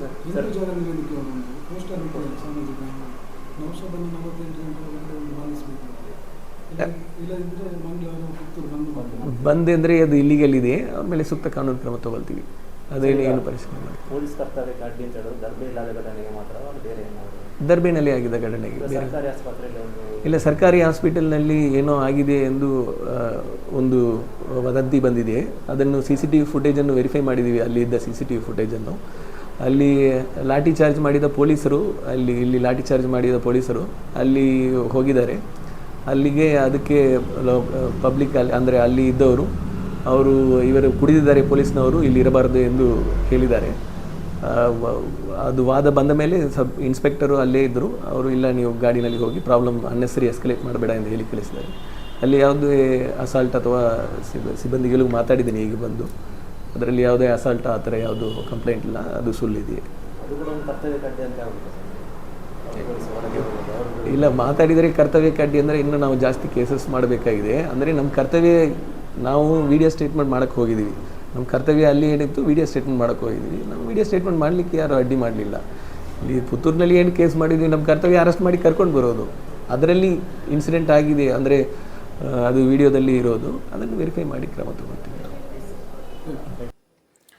ಎಸ್, ಇದಿಷ್ಟು ಘಟನೆಯ ಕುರಿತಂತೆ ಮಾಹಿತಿಗಳಾದರೆ SP ಅವರು ಮಾತನಾಡುವಲ್ಲಿವರೆಗೆ ಕಾನೂನು ಪ್ರಕ್ರಿಯೆಯಾಗಿ ಏನೇನಾಯಿತು ಅನ್ನುವಂಥ ಮಾಹಿತಿಗಳನ್ನು ನೀಡಿದ್ವಿ. ಇದರ ಜೊತೆಗೆ SP ಅವರು ಮೊದಲನೇ ದಿವಸ ಪತ್ರಿಕಾ ಪ್ರಕಟಣೆಯನ್ನು ಕೊಡುವಂಥ ಸಂದರ್ಭದಲ್ಲಿ ನೇರವಾಗಿ ತಿಳಿಸಿದರು, ಯಾರು ಸಾಮಾಜಿಕ ಜಾಲತಾಣದಲ್ಲಿ ಅಥವಾ ಮಾಧ್ಯಮಗಳಲ್ಲಿ ಇರಬಹುದು ಸುಳ್ಳು ಸುದ್ದಿಯನ್ನು ಬಿತ್ತರ ಮಾಡ್ತಾರೆ ಅವರ ಮೇಲೆ ನಾವು ಕ್ರಮವನ್ನು ಕೈಗೊಳ್ತೇವೆ ಅನ್ನುವಂಥ ಏನು ಒಂದು ಮಾಹಿತಿಯನ್ನು SP ಅವರು ತಮ್ಮ ಅಧಿಕೃತ ಮಾಧ್ಯಮ ಗ್ರೂಪಿನಲ್ಲಿ ಅವರು ತಿಳಿಸಿದರು. ಯಾರು ಸಮಾಜದ ಶಾಂತಿ ಕದಡುವಂಥ ಮತ್ತು ಕಾನೂನಿನ ವಿರುದ್ಧವಾಗಿರ್ತಕ್ಕಂಥ ವಿಚಾರಗಳನ್ನು ಪ್ರಸಾರ ಮಾಡ್ತಾರೆ ಅವರ ವಿರುದ್ಧ ಪ್ರಕರಣವನ್ನು ದಾಖಲಿಸ್ತೇವೆ ಅಂತ. ಬಹುಶಃ ಈಗ ಪತ್ರಿಕಾ ಹೇಳಿಕೆಯಲ್ಲಿ ಮಾತನಾಡೋ ಕೂಡ ಅದನ್ನೇ ಅವರು ಪ್ರಚುರಪಡಿಸಿದ್ರು. ಮಾತ್ರ ಅಲ್ಲ, ಅದನ್ನೇ ಹೇಳಿದರು. ಅದರ ಜೊತೆಗೆ ಬಂದ್ ಅನ್ನುವಂಥ ಯಾರು ಏನೋ ಒಬ್ಬರು ಪೋಸ್ಟನ್ನು ಮಾಡಿದರು, ಹಿಂದೂ ಮುಖಂಡರು ದಿನೇಶ್ ಪಂಜಿಗ ಅವರು ಒಂದು ಪೋಸ್ಟನ್ನು ಏನು ಹಾಕಿದ್ದಾರೆ ಅನ್ನುವಂಥ ಆರೋಪ ಅವರ ಮೇಲೆ ಹೊರಿಸಿದ್ರು. SP ಅವರು ಕೂಡ ಹೇಳಿದರು ಅದರ ಮೇಲೆ ನಾವು ಪ್ರಕರಣವನ್ನು ದಾಖಲು ಮಾಡ್ತೇವೆ ಮತ್ತು ಅವರ ವಿರುದ್ಧ ಕ್ರಮ ಕೈಗೊಳ್ಳುತ್ತೇವೆ ಅಂತ SP ಅವರು ಹೇಳಿ ಕೆಲವೇ ಕ್ಷಣಗಳಲ್ಲಿ ದಿನೇಶ್ ಪಂಜಿಗ ಅವರ ಮೇಲೆ ಪುತ್ತೂರು ಏನು ನಗರ ಠಾಣೆಯಲ್ಲಿ ನಾನಾಗಲೇ ಹೇಳಿದಾಗೆ ಕ್ರಮದಂತೆ ಇವರ ಮೇಲೆ 100/2026 ಅಡಿಯಲ್ಲಿ ಕ್ರೈಮ್ ನಂಬರ್ ಅಥವಾ ಏನು ಇದರ ಅಡಿಯಲ್ಲಿ ಅವರ ವಿರುದ್ಧ FIR ದಾಖಲಾಗಿದೆ. 353 ಅಗೈನ್ 57 198. ಸೊ ಇದು ಹಾಕುವಂಥದ್ದು ಆ ಸಂದರ್ಭದಲ್ಲಿ ಭಾರತೀಯ ನ್ಯಾಯ ಸಂಹಿತೆಯ ಪ್ರಕರಣಗಳದು. ಸೊ ಅದರಲ್ಲಿ ಅಕ್ರಮ ಕೂಟ ಸೇರಿ ಕಾನೂನು ಬಾಹಿರ ಕೃತ್ಯಗಳೆಸಗಲು ದುಷ್ಪ್ರೇರಣೆ ನೀಡಿರುವುದು ಕಂಡು ಬಂದಿದೆ ಅನ್ನುವಂಥದ್ದನ್ನು ಅವರು ಉಲ್ಲೇಖ ಮಾಡ್ತಾರೆ. ಸದ್ರಿ ಪ್ರಕರಣದ ಸಂದೇಶವನ್ನು ಏನು ಪ್ರಸಾರ ಮಾಡಿರುವ ದಿನೇಶ್ ಪಂಜಿಗ ಎಂಬ ವಾಟ್ಸಪ್ ಖಾತೆ ಹೊಂದಿರುವ ವ್ಯಕ್ತಿಯ ವಿರುದ್ಧ ಪ್ರಕರಣ ದಾಖಲು ಮಾಡಿದ್ದೇವೆ ಅಂತೇಳಿ ಅವರು ಸ್ಪಷ್ಟವಾಗಿ ಹೇಳ್ತಾರೆ. ಸೊ ಅದರಲ್ಲಿ ಏನಿದೆ ಅಂತ ಕೇಳಿದರೆ, ದಿನೇಶ್ ಪಂಜಿಗ ಅವರು ತಮ್ಮ ವಾಟ್ಸಪ್ ಖಾತೆಯಲ್ಲಿ ಹೊಂದಿರುವಂಥ ವ್ಯಕ್ತಿಯು ಸಾಮಾಜಿಕ ಜಾಲತಾಣವಾದ ವಾಟ್ಸಪ್ ಮೂಲಕ ಧಾರ್ಮಿಕ ವೈಮನಸ್ಸು ಉಂಟಾಗುವ ಹಾಗೂ ಸಾರ್ವಜನಿಕ ವಲಯದಲ್ಲಿ ಭಯ ಉಂಟು ಮಾಡುವಂಥ ಸಂದೇಶವನ್ನು ಪ್ರಸಾರ ಮಾಡುವ ಮೂಲಕ ಬಂದ್ಗೆ ಕರೆ ಕೊಟ್ಟು ಜನರು ಅಕ್ರಮಕೂಟ ಸೇರಿ ಕಾನೂನು ಬಾಹಿರ ಕೃತ್ಯವೆಸಗಲು ದುಷ್ಪ್ರೇರಣೆ ನೀಡಿರುತ್ತಾರೆ ಅಂತೇಳಿ ಅವರ ಮೇಲೆ ಆರೋಪವನ್ನು ಹೊರಿಸಿ ಏನೋ ಈಗಾಗಲೇ ಅದೊಂದು ಪ್ರಕರಣ ಇದೀಗ ದಾಖಲಾಗಿದೆ. ಸೊ ಇನ್ನುಳಿದಂತೆ ನಾನು ಆಗಲೇ ಉಲ್ಲೇಖ ಮಾಡಿದೆ, ಅರುಣ್ ಕುಮಾರ್ ಅವರೇ, ಇದು ಒಂದು ಪ್ರಕರಣ ಈಗ ನೀವು ದಾಖಲು ಮಾಡಿದ್ದೀರಿ. ಇನ್ನೊಂದಷ್ಟು ವ್ಯಕ್ತಿಗಳು ಇದನ್ನು ಏನು ತಮ್ಮ ಇನ್ಸ್ಟಾಗ್ರಾಮ್ ಖಾತೆ ಮೂಲಕ ಹಾಕ್ತಾ ಇದೆ. ಒಂದಷ್ಟು ಪೇಜ್ಗಳು ಈ ಘಟನೆಗೆ ಬೇರೆ ಘಟನೆಗಳನ್ನು ಲಿಂಕ್ ಮಾಡಿ ಬೇರೆ ಬೇರೆ ರೀತಿಯಲ್ಲಿ ಏನೋ ಒಂದು ರೀತಿಯಲ್ಲಿ ಪ್ರವೋಕೇಶನ್, ಸಮಾಜವನ್ನು ಒಂದು ಸಮಾಜವನ್ನು ಪ್ರವೋಕ್ ಮಾಡತಕ್ಕಂಥ, ಒಂದು ಕೋಮನ್ನು ಪ್ರವೋಕ್ ಮಾಡತಕ್ಕಂಥ, ಇನ್ನೊಂದು ಕೋಮಿನ ಮೇಲೆ ಎತ್ತಿ ಕಟ್ಟುವಂಥ, ಸಮಾಜದಲ್ಲಿ ಕಾನೂನು ಬಾಹಿರ ಕೃತ್ಯವನ್ನು ನಡೆಸಲು ಯಾವ ದುಷ್ಪ್ರೇರಣೆಯನ್ನು ತಾವು ದಿನೇಶ್ ಪಂಜಿಗ ಅವರ ಮೇಲೆ ದಾಖಲು ಮಾಡಿದ್ದೀರೋ ಅದೇ ದುಷ್ಪ್ರೇರಣೆಯನ್ನು ನೀಡುವಂಥ ಒಂದಷ್ಟು ಪೋಸ್ಟ್ಗಳನ್ನು ಕೂಡ ಹಾಕ್ತಾ ಇದ್ದಾರೆ. ಸೊ ಅದನ್ನು ಕೂಡ ತಮ್ಮ ಗಮನಕ್ಕೆ ತರುವಂಥ ಪ್ರಯತ್ನವನ್ನು ನಾವು ಕಹಳೆ ನ್ಯೂಸ್ ಮೂಲಕ ಮಾಡ್ತಾ ಇದ್ದೇವೆ. ಸೊ ಅವರ ಮೇಲೆ ಕ್ರಮವನ್ನು ತಾವು ಕೈಗೊಳ್ಳಬೇಕು. ಯಾಕೆ ಅಂತ ಕೇಳಿದರೆ, ಇದು ಕರಾವಳಿಯ ಒಂದು ರೀತಿಯ ಸೌಹಾರ್ದತೆಯ ಪ್ರಶ್ನೆ, ಕರಾವಳಿಯ ಕೋಮು ಸೂಕ್ಷ್ಮತೆಯ ಪ್ರಶ್ನೆ ಅನ್ನುವಂಥದ್ದನ್ನು ಮತ್ತೆ ಹೇಳ್ತಾ ಈ ಘಟನೆಯ ಕುರಿತಂತೆ ಇನ್ನುಳಿದಂತೆ ಪತ್ರಿಕಾಗೋಷ್ಠಿಗಳು ನಡೆದಿದೆ, ರಾಜಕೀಯ ನಾಯಕರು ಭೇಟಿಯನ್ನು ಮಾಡಿದ್ದಾರೆ. ಸೊ ಅವೆಲ್ಲದರ ಫೋಟೋಗಳು, ಒಂದಷ್ಟು ವಿಡಿಯೋಗಳು ಈಗ ಬರುತ್ತೆ. ನಾವು ಅದನ್ನು 1 by 1 ನೋಡ್ತಾ ಹೋಗುವ. ಈ ಘಟನೆ ನಡೆದಂಥ ಸಂದರ್ಭದಲ್ಲಿ ಪುತ್ತೂರು ಶಾಸಕರಾಗಿರತಕ್ಕಂಥ ಅಶೋಕ್ ಕುಮಾರ್ ರೈ ಅವರು ಇದ್ದಂಡಗಳ ಏನು ಆಸ್ಪತ್ರೆಗೆ ದಾಖಲಾಗಿದ್ದರು, ಸರ್ಕಾರಿ ಆಸ್ಪತ್ರೆ, ಅದೇ ರೀತಿ ಪುತ್ತೂರಿನ ಖಾಸಗಿ ಆಸ್ಪತ್ರೆ, ಈ ಎರಡೂ ಆಸ್ಪತ್ರೆಗೆ ಎರಡೂ ಕಡೆಗೆ ಭೇಟಿಯನ್ನು ನೀಡುವಂಥ ಕೆಲಸವನ್ನು ಶಾಸಕರಾದಂಥ ಅಶೋಕ್ ಕುಮಾರ್ ರೈ ಅವರು ಮಾಡಿದ್ದಾರೆ. ಮಾಹಿತಿಯನ್ನು ಕಲೆ ಹಾಕುವಂಥ ಕೆಲಸವನ್ನು ಮಾಡಿದ್ದಾರೆ. ಏನು ಘಟನೆ ಆಗಿದೆ ಅನ್ನೋದನ್ನು ಒಂದು ಶಾಸಕರಾಗಿ ಮಾಡುವಂಥ ಕರ್ತವ್ಯ ಅವರು ಮಾಡಿದ್ದಾರೆ. ಇದರ ಜೊತೆಗೆ ಎಲ್ಲ ಸಂದರ್ಭಗಳಲ್ಲೂ ಕೂಡ ಘಟನೆಗಳಾದಂಥ ಸಂದರ್ಭದಲ್ಲಿ ಹಿಂದೂ ಸಂಘಟನೆಗಳು ಮುಂಚೂಣಿಯಲ್ಲಿ ನಿಂತು ಠಾಣೆಗೂ ಹೋಗುವಂಥ ಕೆಲಸವನ್ನು ಪುತ್ತೂರಿನ ಭಾರತೀಯ ಜನತಾ ಪಕ್ಷದ ನಾಯಕರುಗಳು ಮಾಡಿದ್ದಾರೆ. ಅದರ ಜೊತೆಗೆ ಅರುಣ್ ಕುಮಾರ್ ಪುತ್ತಿಲ್ ಅವರು ಕೂಡ ಏನು ಆಸ್ಪತ್ರೆಗೆ ಭೇಟಿ ನೀಡುವಂಥ ಕೆಲಸವನ್ನು ಮಾಡಿದರು. ಅಂಜನಾ ಪೈ ಅವರ ಆರೋಗ್ಯವನ್ನು ವಿಚಾರಿಸುವಂಥ ಕೆಲಸವನ್ನು ಅರುಣ್ ಕುಮಾರ್ ಪುತ್ತಿಲ್ ಅವರು ಮಾಡಿದರು. ಮಾತ್ರ ಅಲ್ಲ, ಈ ಘಟನೆಯನ್ನು ಅವರು ಖಂಡಿಸಿದ್ದಾರೆ. ಇದರ ಜೊತೆಗೆ ಏನು ಶಾಸಕರುಗಳು, ವಿವಿಧ ಭಾರತೀಯ ಜನತಾ ಪಕ್ಷದ ವಿವಿಧ ಶಾಸಕರುಗಳು, ಹರೀಶ್ ಪೂಂಜಾ ಅವರು ಇರ್ಬೋದು, ಭರತ್ ಶೆಟ್ಟರು ಇರ್ಬೋದು, ಅಥವಾ ರಾಜ್ಯದ ಬೇರೆ ಬೇರೆ ನಾಯಕರುಗಳು ಈ ಘಟನೆಯ ಕುರಿತಂತೆ ಖೇದವನ್ನು ವ್ಯಕ್ತಪಡಿಸಿ ರಾಜ್ಯ ಸರ್ಕಾರದ ವಿರುದ್ಧ ಹಾಗೂ ಕಾನೂನು ಸುವ್ಯವಸ್ಥೆ ಹದಗೆಟ್ಟಿದೆ ಅನ್ನುವಂಥ ಆರೋಪವನ್ನು ರಾಜ್ಯ ಸರ್ಕಾರದ ವಿರುದ್ಧ ಮಾಡಿದ್ದಾರೆ.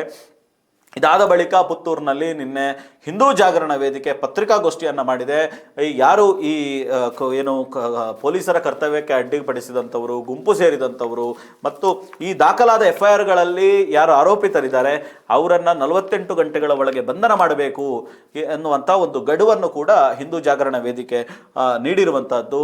ಇದರ ಜೊತೆಗೆ ಡಾಕ್ಟರ್ ಕೃಷ್ಣ ಪ್ರಸನ್ನ ಅವರು, ವಿಶ್ವ ಹಿಂದೂ ಪರಿಷತ್ ಈ ಘಟನೆ ಕುರಿತಂತೆ ರಿಯಾಕ್ಟ್ ಮಾಡಿದೆ. ಡಾಕ್ಟರ್ ಕೃಷ್ಣ ಪ್ರಸನ್ನ ಅವರು ಮಾತಾಡಿದ್ದಾರೆ. 2 ದೃಶ್ಯಾವಳಿಗಳು, ಹಿಂದೂ ಜಾಗರಣ ವೇದಿಕೆಯ ಸುದ್ದಿಗೋಷ್ಠಿ, ಅದೇ ರೀತಿ ಡಾಕ್ಟರ್ ಕೃಷ್ಣ ಪ್ರಸನ್ನ ಅವರು ಮಾತಾಡಿರೋದು. ಬನ್ನಿ ನೋಡ್ಕೊಂಡು ಬರೋಣ. ದರ್ಬೆಯಲ್ಲಿ ನಡೆದಂತ ಒಂದು ದುರ್ಘಟನೆ ತಮಗೆಲ್ಲರಿಗೂ ತಿಳಿದಿರೋದು.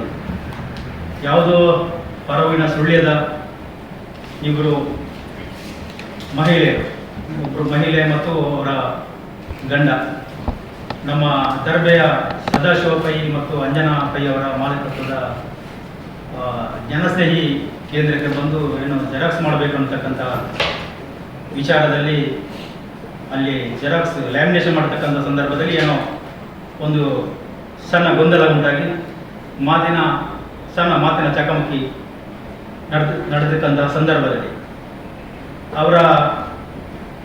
ಅಲ್ಲೇ ಇರತಕ್ಕಂಥ ಅವರ ಮಗಳ ಮೇಲೆ ಆ ಮುಸ್ಲಿಂ ವ್ಯಕ್ತಿ ಹೇಳಿದ್ದಾರೆ, ಅವರು ಅತ್ಯಂತ ನಿಕೃಷ್ಟ ಪದವನ್ನು ಪ್ರಯೋಗ ಮಾಡಿದಾಗ ಅಂಜನಾ ಪೈ ಅವರು ಅದನ್ನು ವಿರೋಧ ಮಾಡ್ತಾರೆ.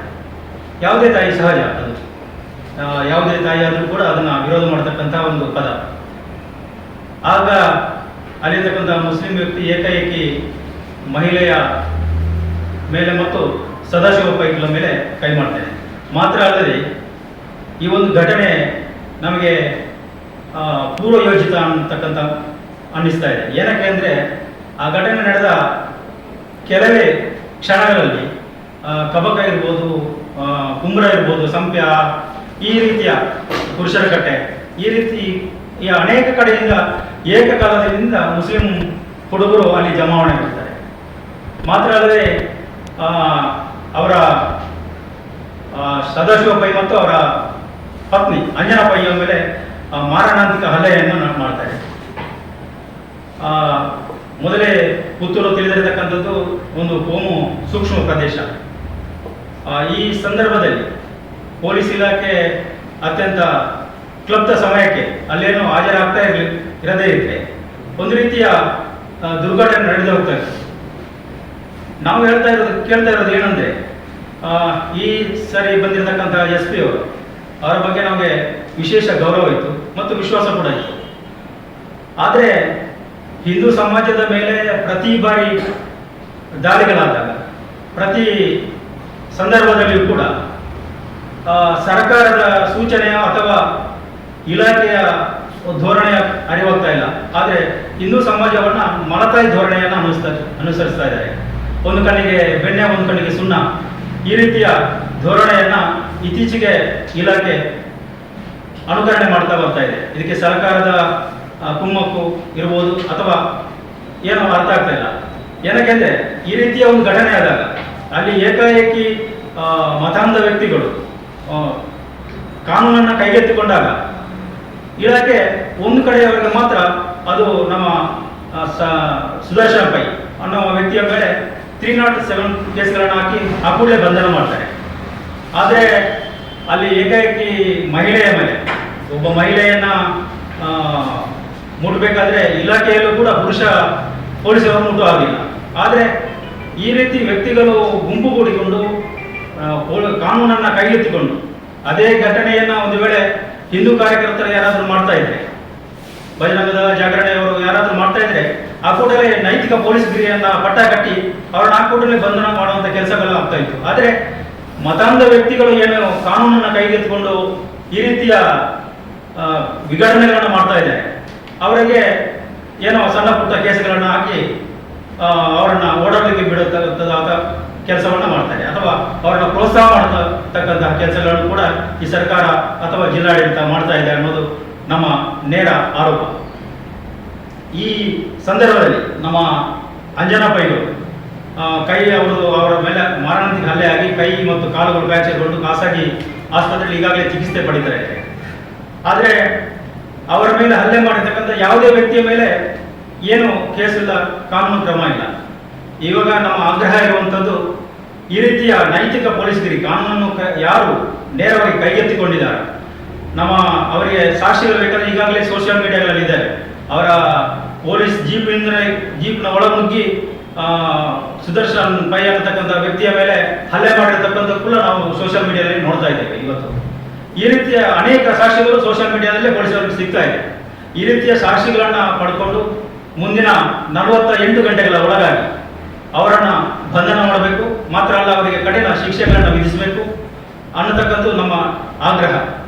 ಈ ರೀತಿಯ 48 ಗಂಟೆಗಳಲ್ಲಿ ಬಂಧನ ಆಗದೇ ಇದ್ದ ಪಕ್ಷದಲ್ಲಿ ಜಾಗರಣ ವೇದಿಕೆ ತಮ್ಮೆಲ್ಲ ಪರಿವಾರ ಸಂಘಟನೆಗಳನ್ನ ಒಗ್ಗೂಡಿಸಿಕೊಂಡು ಮುಂದಿನ 48 ಗಂಟೆಗಳಲ್ಲಿ ಒಂದು ಕಠಿಣ ನಿರ್ಧಾರವನ್ನು ತೆಗೆದುಕೊಳ್ಳಲಿಕ್ಕೆ ಜಾಗರಣ ವೇದಿಕೆ ಬದ್ಧವಾಗಿದೆ ಮತ್ತು ಹಿಂದೂ ಸಮಾಜದ ಉಳಿವು ಮತ್ತು ಅದರ ರಕ್ಷಣೆಗಾಗಿ ಜಾಗರಣ ವೇದಿಕೆ ಯಾವುದೇ ತ್ಯಾಗಕ್ಕೂ ಕೂಡ ಬದ್ಧವಾಗಿದೆ ಅಂತಕ್ಕಂಥದ್ದನ್ನು ಈ ಸಂದರ್ಭದಲ್ಲಿ ನಾವು ಹೇಳಲಿಕ್ಕೆ ಇಚ್ಛೆ ಪಡ್ತಾ ಇದ್ದೇವೆ. ಸದಾಶಿವ ಪೈಗಳು ಮತ್ತು ಅಂಜನಾ ಪೈ ಅವರು ವಯೋವೃದ್ಧರು.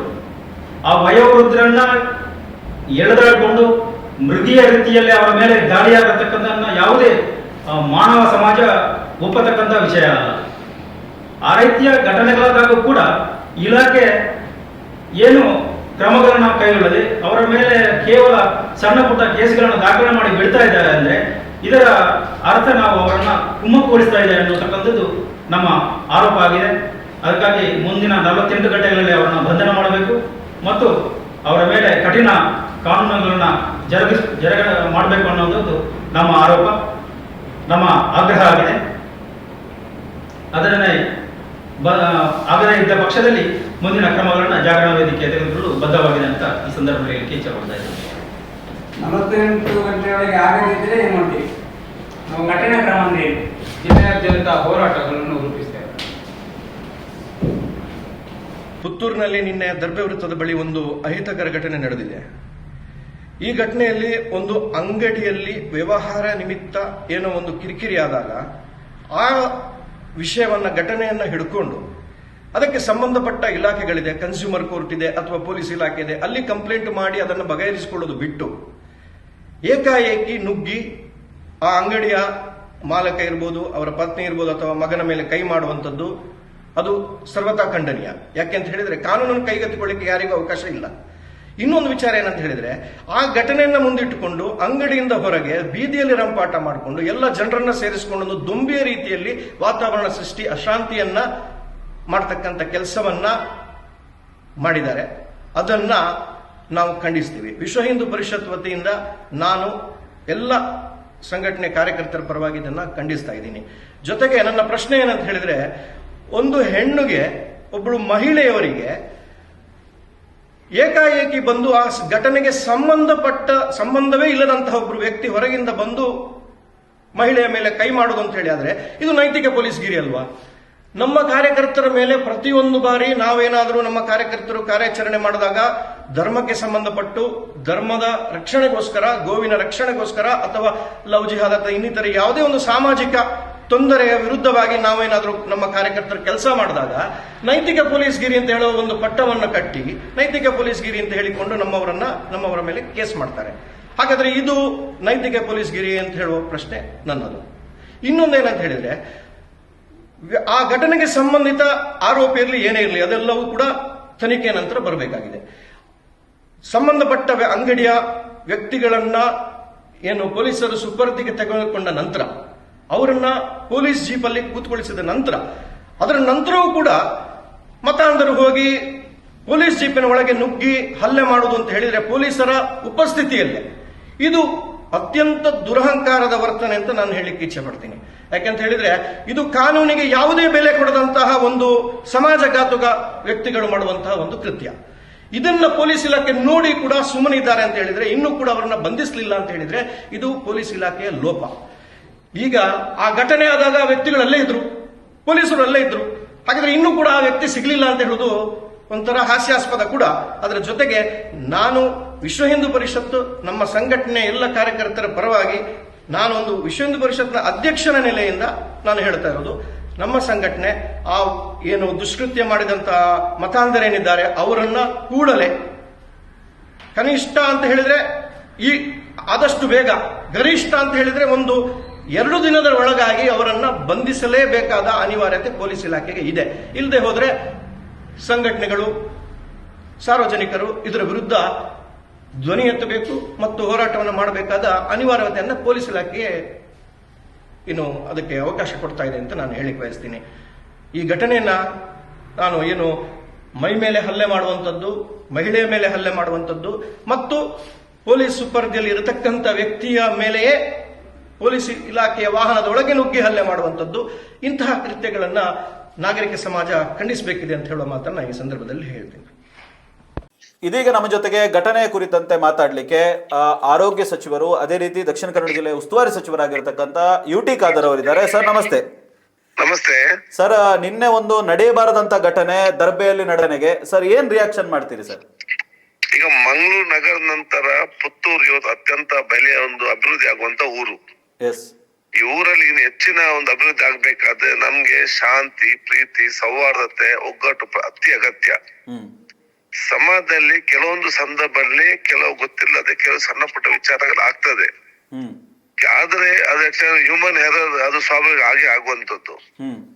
ಅದನ್ನೇ ಇಟ್ಟುಕೊಂಡು ಅದರಲ್ಲಿ ಸಮಸ್ಯೆ ಮಾಡಿ ಮತ್ತದಕ್ಕೆ ಒಂದು ಕೋಮುಬನ್ನ ಹಚ್ಚುವುದು ಎಂದಿಗೂ ಕೂಡ ಸರಿಯಲ್ಲ. ಅದು ಎಲ್ಲ ಕೂಡ ಅಭಿವೃದ್ಧಿಗೆ ಮತ್ತ ಊರವರಿಗೆ ಭವಿಷ್ಯ ದಿನ ದೊಡ್ಡ ಮಟ್ಟದ ನಷ್ಟವಾಗ್ತದೆ.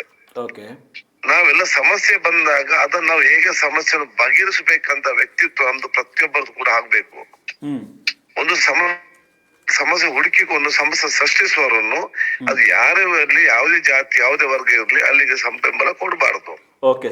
ಮತ್ತೆ ನಿನ್ನೆ ಇನ್ಸಿಡೆಂಟ್ ಆಗಿದೆ, ಇದರ ಬಗ್ಗೆ ಸಣ್ಣ ವಿಚಾರ ಪ್ರಾರಂಭ ಆಗಿ ಇವತ್ತು ಅನಗತ್ಯವಾಗಿ ಇಲ್ಲ ಚರ್ಚೆಯಲ್ಲಿ ಇವತ್ತು ಆಗಿದೆ. ಇದನ್ನು ಸಾಮಾಜಿಕ ಜಾಲತಾಣ ನೋಡಿ, ನಾವು ಸಮಾಜಕ್ಕೆ ಮತ್ತು ದೇಶಕ್ಕೆ ಮತ್ತು ಪುತ್ತೂರಿನ ಮೇಲೆ ಯಾರಿಗೂ ಸ್ವಲ್ಪ ಮನ್ನ ಪ್ರೀತಿ ಇದ್ರು ಕೂಡ ಸೋಷಿಯಲ್ ಮೀಡಿಯಾದಲ್ಲಿ, ಸಾಮಾಜಿಕ ಜಾಲತಾಣದಲ್ಲಿ ಇದನ್ನು ಸರಿಪಡಿ ಉತ್ತಮವಾದ ರೀತಿಯಿಂದ ಇದರ ಬಗ್ಗೆ ಬರಹ ಬರಬೇಕು, ಸಮಾಜ ವಾತಾವರಣ ನಿರ್ಮಾಣ ಮಾಡಿ ಕೊಡಬೇಕು.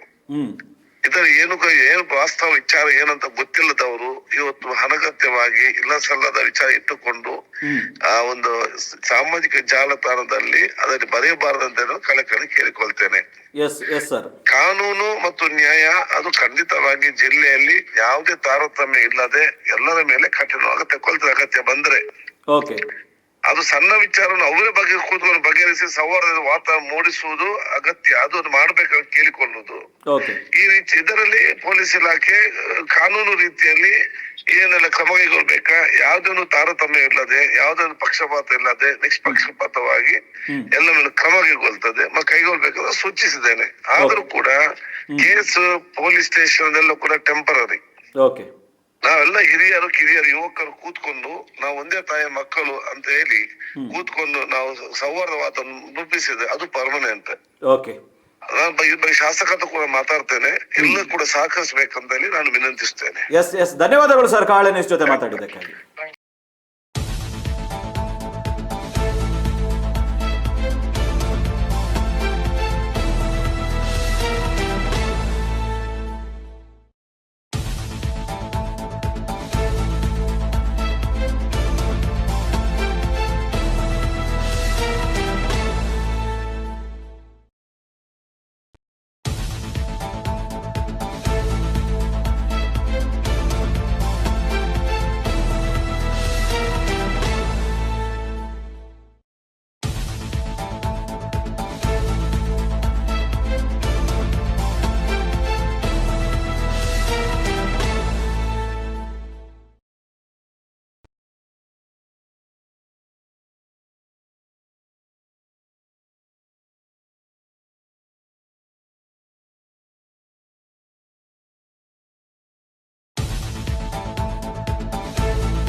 ಇದೀಗ ನಮ್ಮ ಜೊತೆಗೆ ಘಟನೆಯ ಕುರಿತಂತೆ ಮಾತಾಡ್ಲಿಕ್ಕೆ ಏನು ವಿಶ್ವ ಹಿಂದೂ ಪರಿಷತ್ತಿನ ಮುಖಂಡರಾಗಿರ್ತಕ್ಕಂಥ ಶರಣ್ ಪಂಪೇಲ್ ಅವರಿದ್ದಾರೆ. ಶರಣ್ ಪಂಪೇಲ್ ಅವರೇ ನಮಸ್ತೆ.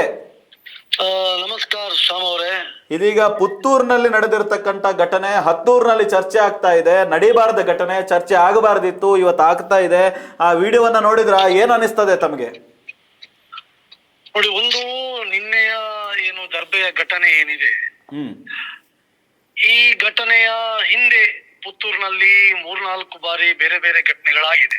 ಓಕೆ, ನಾವು ಅಂದ್ಕೊಂಡಿದ್ವಿ ಕಳೆದ 1 ವರ್ಷದಿಂದ ಮಂಗಳೂರು ನಗರ ಮತ್ತು ದಕ್ಷಿಣ ಕನ್ನಡ ಜಿಲ್ಲೆಗೆ ಒಬ್ರು ದಕ್ಷ ಪೊಲೀಸ್ ಅಧಿಕಾರಿಗಳು ಬಂದಿದ್ದಾರೆ.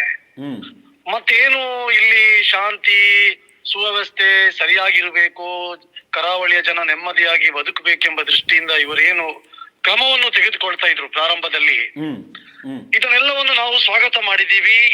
ಮತ್ತು ನಮಗೂ ಸುಮ್ನೆ ಯಾವ್ಯಾವ್ದೋ ಕಾರಣಕ್ಕೂ ಇಡೀ ಕರ್ನಾಟಕದಲ್ಲಿ, ದೇಶದಲ್ಲಿ ಮಂಗಳೂರಿನ ಹೆಸರು ಬೇರೆ ಬೇರೆ ರೀತಿಯಲ್ಲಿ ಬಿಂಬಿಸ್ತಾ ಇದೆ. ಅದು ಆಗಬಾರ್ದು. ಅದಕ್ಕೋಸ್ಕರ ನಾವು ಬಹಳ ಇಡೀ ಪೊಲೀಸ್ ಇಲಾಖೆಗೆ ಕಳೆದ 1-1.5 ವರ್ಷಗಳಿಂದ ನಾವು ಸಹಕಾರವನ್ನು ಕೊಡ್ತಾ ಇದ್ದೀವಿ. ಯಾವುದೇ ಈ ರೀತಿಯ ಅಕ್ರಮವಾದಂತ ಗೋ ಸಾಗಾಟ ಇರ್ಬೋದು ಅಥವಾ ಬೇರೆ ಬೇರೆ ರೀತಿಯ ಘಟನೆಗಳು ನಮ್ಮ ಗಮನಕ್ಕೆ ಬಂದಾಗ ತಕ್ಷಣ ನಾವು ಪೊಲೀಸ್ ಇಲಾಖೆಗೆ ಹೇಳಿ ಅದನ್ನು ಸರಿ ಮಾಡುವಂತದ್ದು ನಾವು ಮಾಡ್ತಾ ಇದ್ದೀವಿ. ಸಂಘರ್ಷ ಬೇಡ, ಹೋರಾಟ ಬೇಡ. ಯಾಕೆಂದ್ರೆ ಎಲ್ರು ಇಲ್ಲಿ ಶಾಂತಿ ಇರಬೇಕು ಅಂತ ಎಲ್ರು ಬಯಸ್ತಾ ಇದ್ದಾರೆ. ಆದ್ರೆ ಇವತ್ತಿನ ಕಳೆದ 1-5-6 ತಿಂಗಳಲ್ಲಿ ಬೇರೆ ಬೇರೆ ಘಟನೆಗಳನ್ನು ನೋಡುವಾಗ ಯಾವ ದಕ್ಷ ಪೊಲೀಸ್ ಅಧಿಕಾರಿಗಳು ಬಂದಿದ್ದಾರೆ, ಅವ್ರು ಇರ್ಬೇಕಾದ್ರೇನೆ ಈ ರೀತಿಯ ಘಟನೆ ಆಗುತ್ತಿದೆ ಅಂತ ಕೇಳಿದ್ರೆ ಬಹುಶಃ ಇದರ ಹಿಂದೆ ಏನಾದ್ರೂ ಒಂದು ವ್ಯವಸ್ಥಿತವಾದಂತ ಏನಾದ್ರೂ ಸಂಚು ಆಗ್ತಾ ಇದೆ ಅಂತೇಳಿ ನನಗೆ ಒಂದು ರೀತಿಯಲ್ಲಿ ನನ್ನ ಮನಸ್ಸಿಗೆ ಅನಿಸ್ತಾ ಇದೆ. ನಿನ್ನೆಯ ಘಟನೆ ನೋಡಿ, ಬಹಳ ಒಂದು ಆಗ್ಬಾರ್ದಂತ ಘಟನೆ. ಒಬ್ಳು ಹೆಣ್ಮಗಳು ಅಂಗಡಿ ಒಳಗಡೆ ಇದ್ದಾಳೆ. ಅವಳು ಇರ್ಬೇಕಾದ್ರೆ ತಾಯಿ ಮೇಲೆ ಅವಳ ಯಾರು ಅಂಗಡಿಯ ಜೆರಾಕ್ಸ್ ಅಂಗಡಿಯ ಮೇಲೆ ಏಕಾಏಕಿ ಬಂದು ದಾಳಿ ಮಾಡ್ತಾರೆ ಅಂತ ಹೇಳಿದ್ರೆ ನಾನು ಹೇಳುತ್ತಿರೋದು ಪೊಲೀಸ್ ಇಲಾಖೆಯ ಯಾವ ಇವತ್ತು ಏನು ಇವರು ಕ್ರಮವನ್ನು ತೆಗೆದುಕೊಳ್ತಾ ಇದ್ದಾರೆ, ಇದು ಹಾಗಾದ್ರೆ ಹಿಂದೂಗಳಿಗೆ ಮಾತ್ರವಾ, ಬೇರೆಯವರಿಗೆ ಇದು ಅನ್ವಯಿಸ್ತಿಲ್ವಾ ಅಂತೇಳಿ ನನಗೆ ಮೇಲ್ನೋಟಕ್ಕೆ ಇದನ್ನು ನೋಡಿದಾಗ, ವಿಡಿಯೋ ನೋಡಿದಾಗ ಅನಿಸ್ತಾ ಇದೆ. ನಾನು ಅದಕ್ಕೆ ನನ್ನ ಫೇಸ್ಬುಕ್ ಅಲ್ಲೂ ನಾನು ಹಾಕಿದ್ದೀನಿ. ಹಿಂದೂ ಯುವಕರು ಧರ್ಮದ ರಕ್ಷಣೆಗೆ ನಿಂತ್ರೆ ಅಥವಾ ಈ ರೀತಿಯ ನಾವು ಹೋರಾಟವನ್ನು ನಾವು ಮಾಡಿದ್ರೆ ಇದನ್ನು ಅನೈತಿಕ ಪೊಲೀಸ್ಗಿರಿ, ಮೋರಲ್ ಪಾಲಿಸಿಂಗ್ ಅಂತ ಹೇಳುವಂತಹ ಸಾಕಷ್ಟು ಬುದ್ಧಿಜೀವಿಗಳು ಅಥವಾ ಯಾರು ಈ ಕಮ್ಯುನಿಸ್ಟರು ಅಥವಾ ಕಾಂಗ್ರೆಸ್ಗರು ಇವತ್ತು ಯಾರು ಮಾತಾಡ್ತಾ ಇಲ್ಲ. ಪೊಲೀಸ್ ಅಧಿಕಾರಿ ಇರಬೇಕಾದ್ರೆ ಪೊಲೀಸ್ ಜೀಪಿನಿಂದ ಒಳಗೆ ಹೋಗಿ ಪೊಲೀಸರ ಎದುರೇ ಹೋಗಿ ಬಡಿತಾರೆ, ಹೊಡಿತಾರೆ ಅಂತ ಹೇಳಿದ್ರೆ ಹಾಗಾದ್ರೆ ಪೊಲೀಸರ ಭಯ ಇವರಿಗೆ ಇಲ್ವಾ? ಅಥವಾ ನಾವು ಏನು ಮಾಡಿದ್ರೆ ಆಗ್ತದೆ, ಇಲ್ಲಿ ಕರ್ನಾಟಕದಲ್ಲಿ ನಮ್ಮದೇ ಸರ್ಕಾರ ಇದೆ, ನಮ್ಮದೇ ಆಡಳಿತ ಇದೆ, ನಾವು ಏನು ಬೇಕಾದ್ರೂ ಮಾಡಬಹುದು ಅಂತ ಅವರು ಅನಿಸ್ತಾ ಇದೆಯಾ?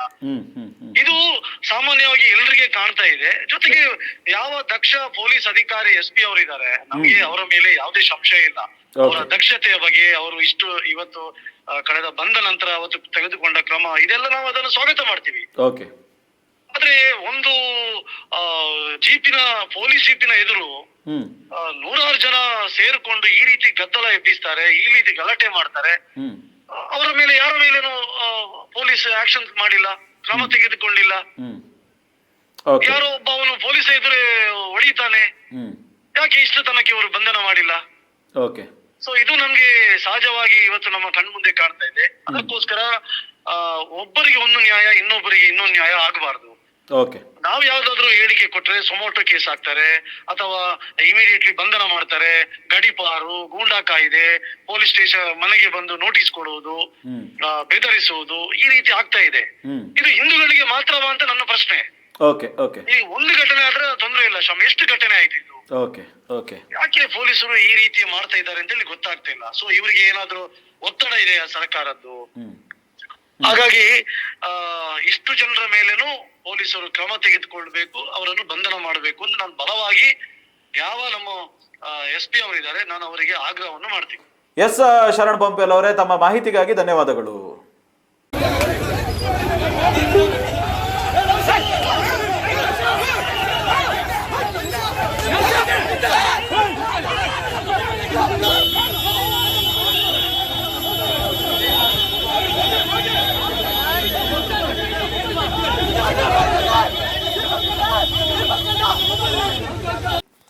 ಇದೀಗ ಘಟನೆ ಕುರಿತಂತೆ ಮಾತಾಡ್ಲಿಕ್ಕೆ ನಮ್ಮ ಜೊತೆಗೆ ಪುತ್ತೂರಿನ ಶಾಸಕರಾಗಿರ್ತಕ್ಕಂಥ ಅಶೋಕ್ ಕುಮಾರ್ ರೈ ಅವರಿದ್ದಾರೆ. ಈಗಾಗಲೇ ಅವರು ಇತ್ತಂಡಗಳನ್ನ ಆಸ್ಪತ್ರೆಗೆ ಭೇಟಿ ನೀಡಿ ಘಟನೆಯನ್ನ ಕುರಿತಂತೆ ಮಾಹಿತಿಯನ್ನು ಕೂಡ ಕಲೆ ಹಾಕಿದ್ದಾರೆ. ಶಾಸಕರೇ ನಮಸ್ತೆ. ನಮಸ್ತೆ. ನಮಸ್ತೆ. ನಡೆಯಬಾರದಂತ ಒಂದು ಘಟನೆ ನಡೆದಿದೆ ಪುತ್ತೂರಿನಲ್ಲಿ, ಏನ್ ಹೇಳ್ತೀರಿ ಸರ್?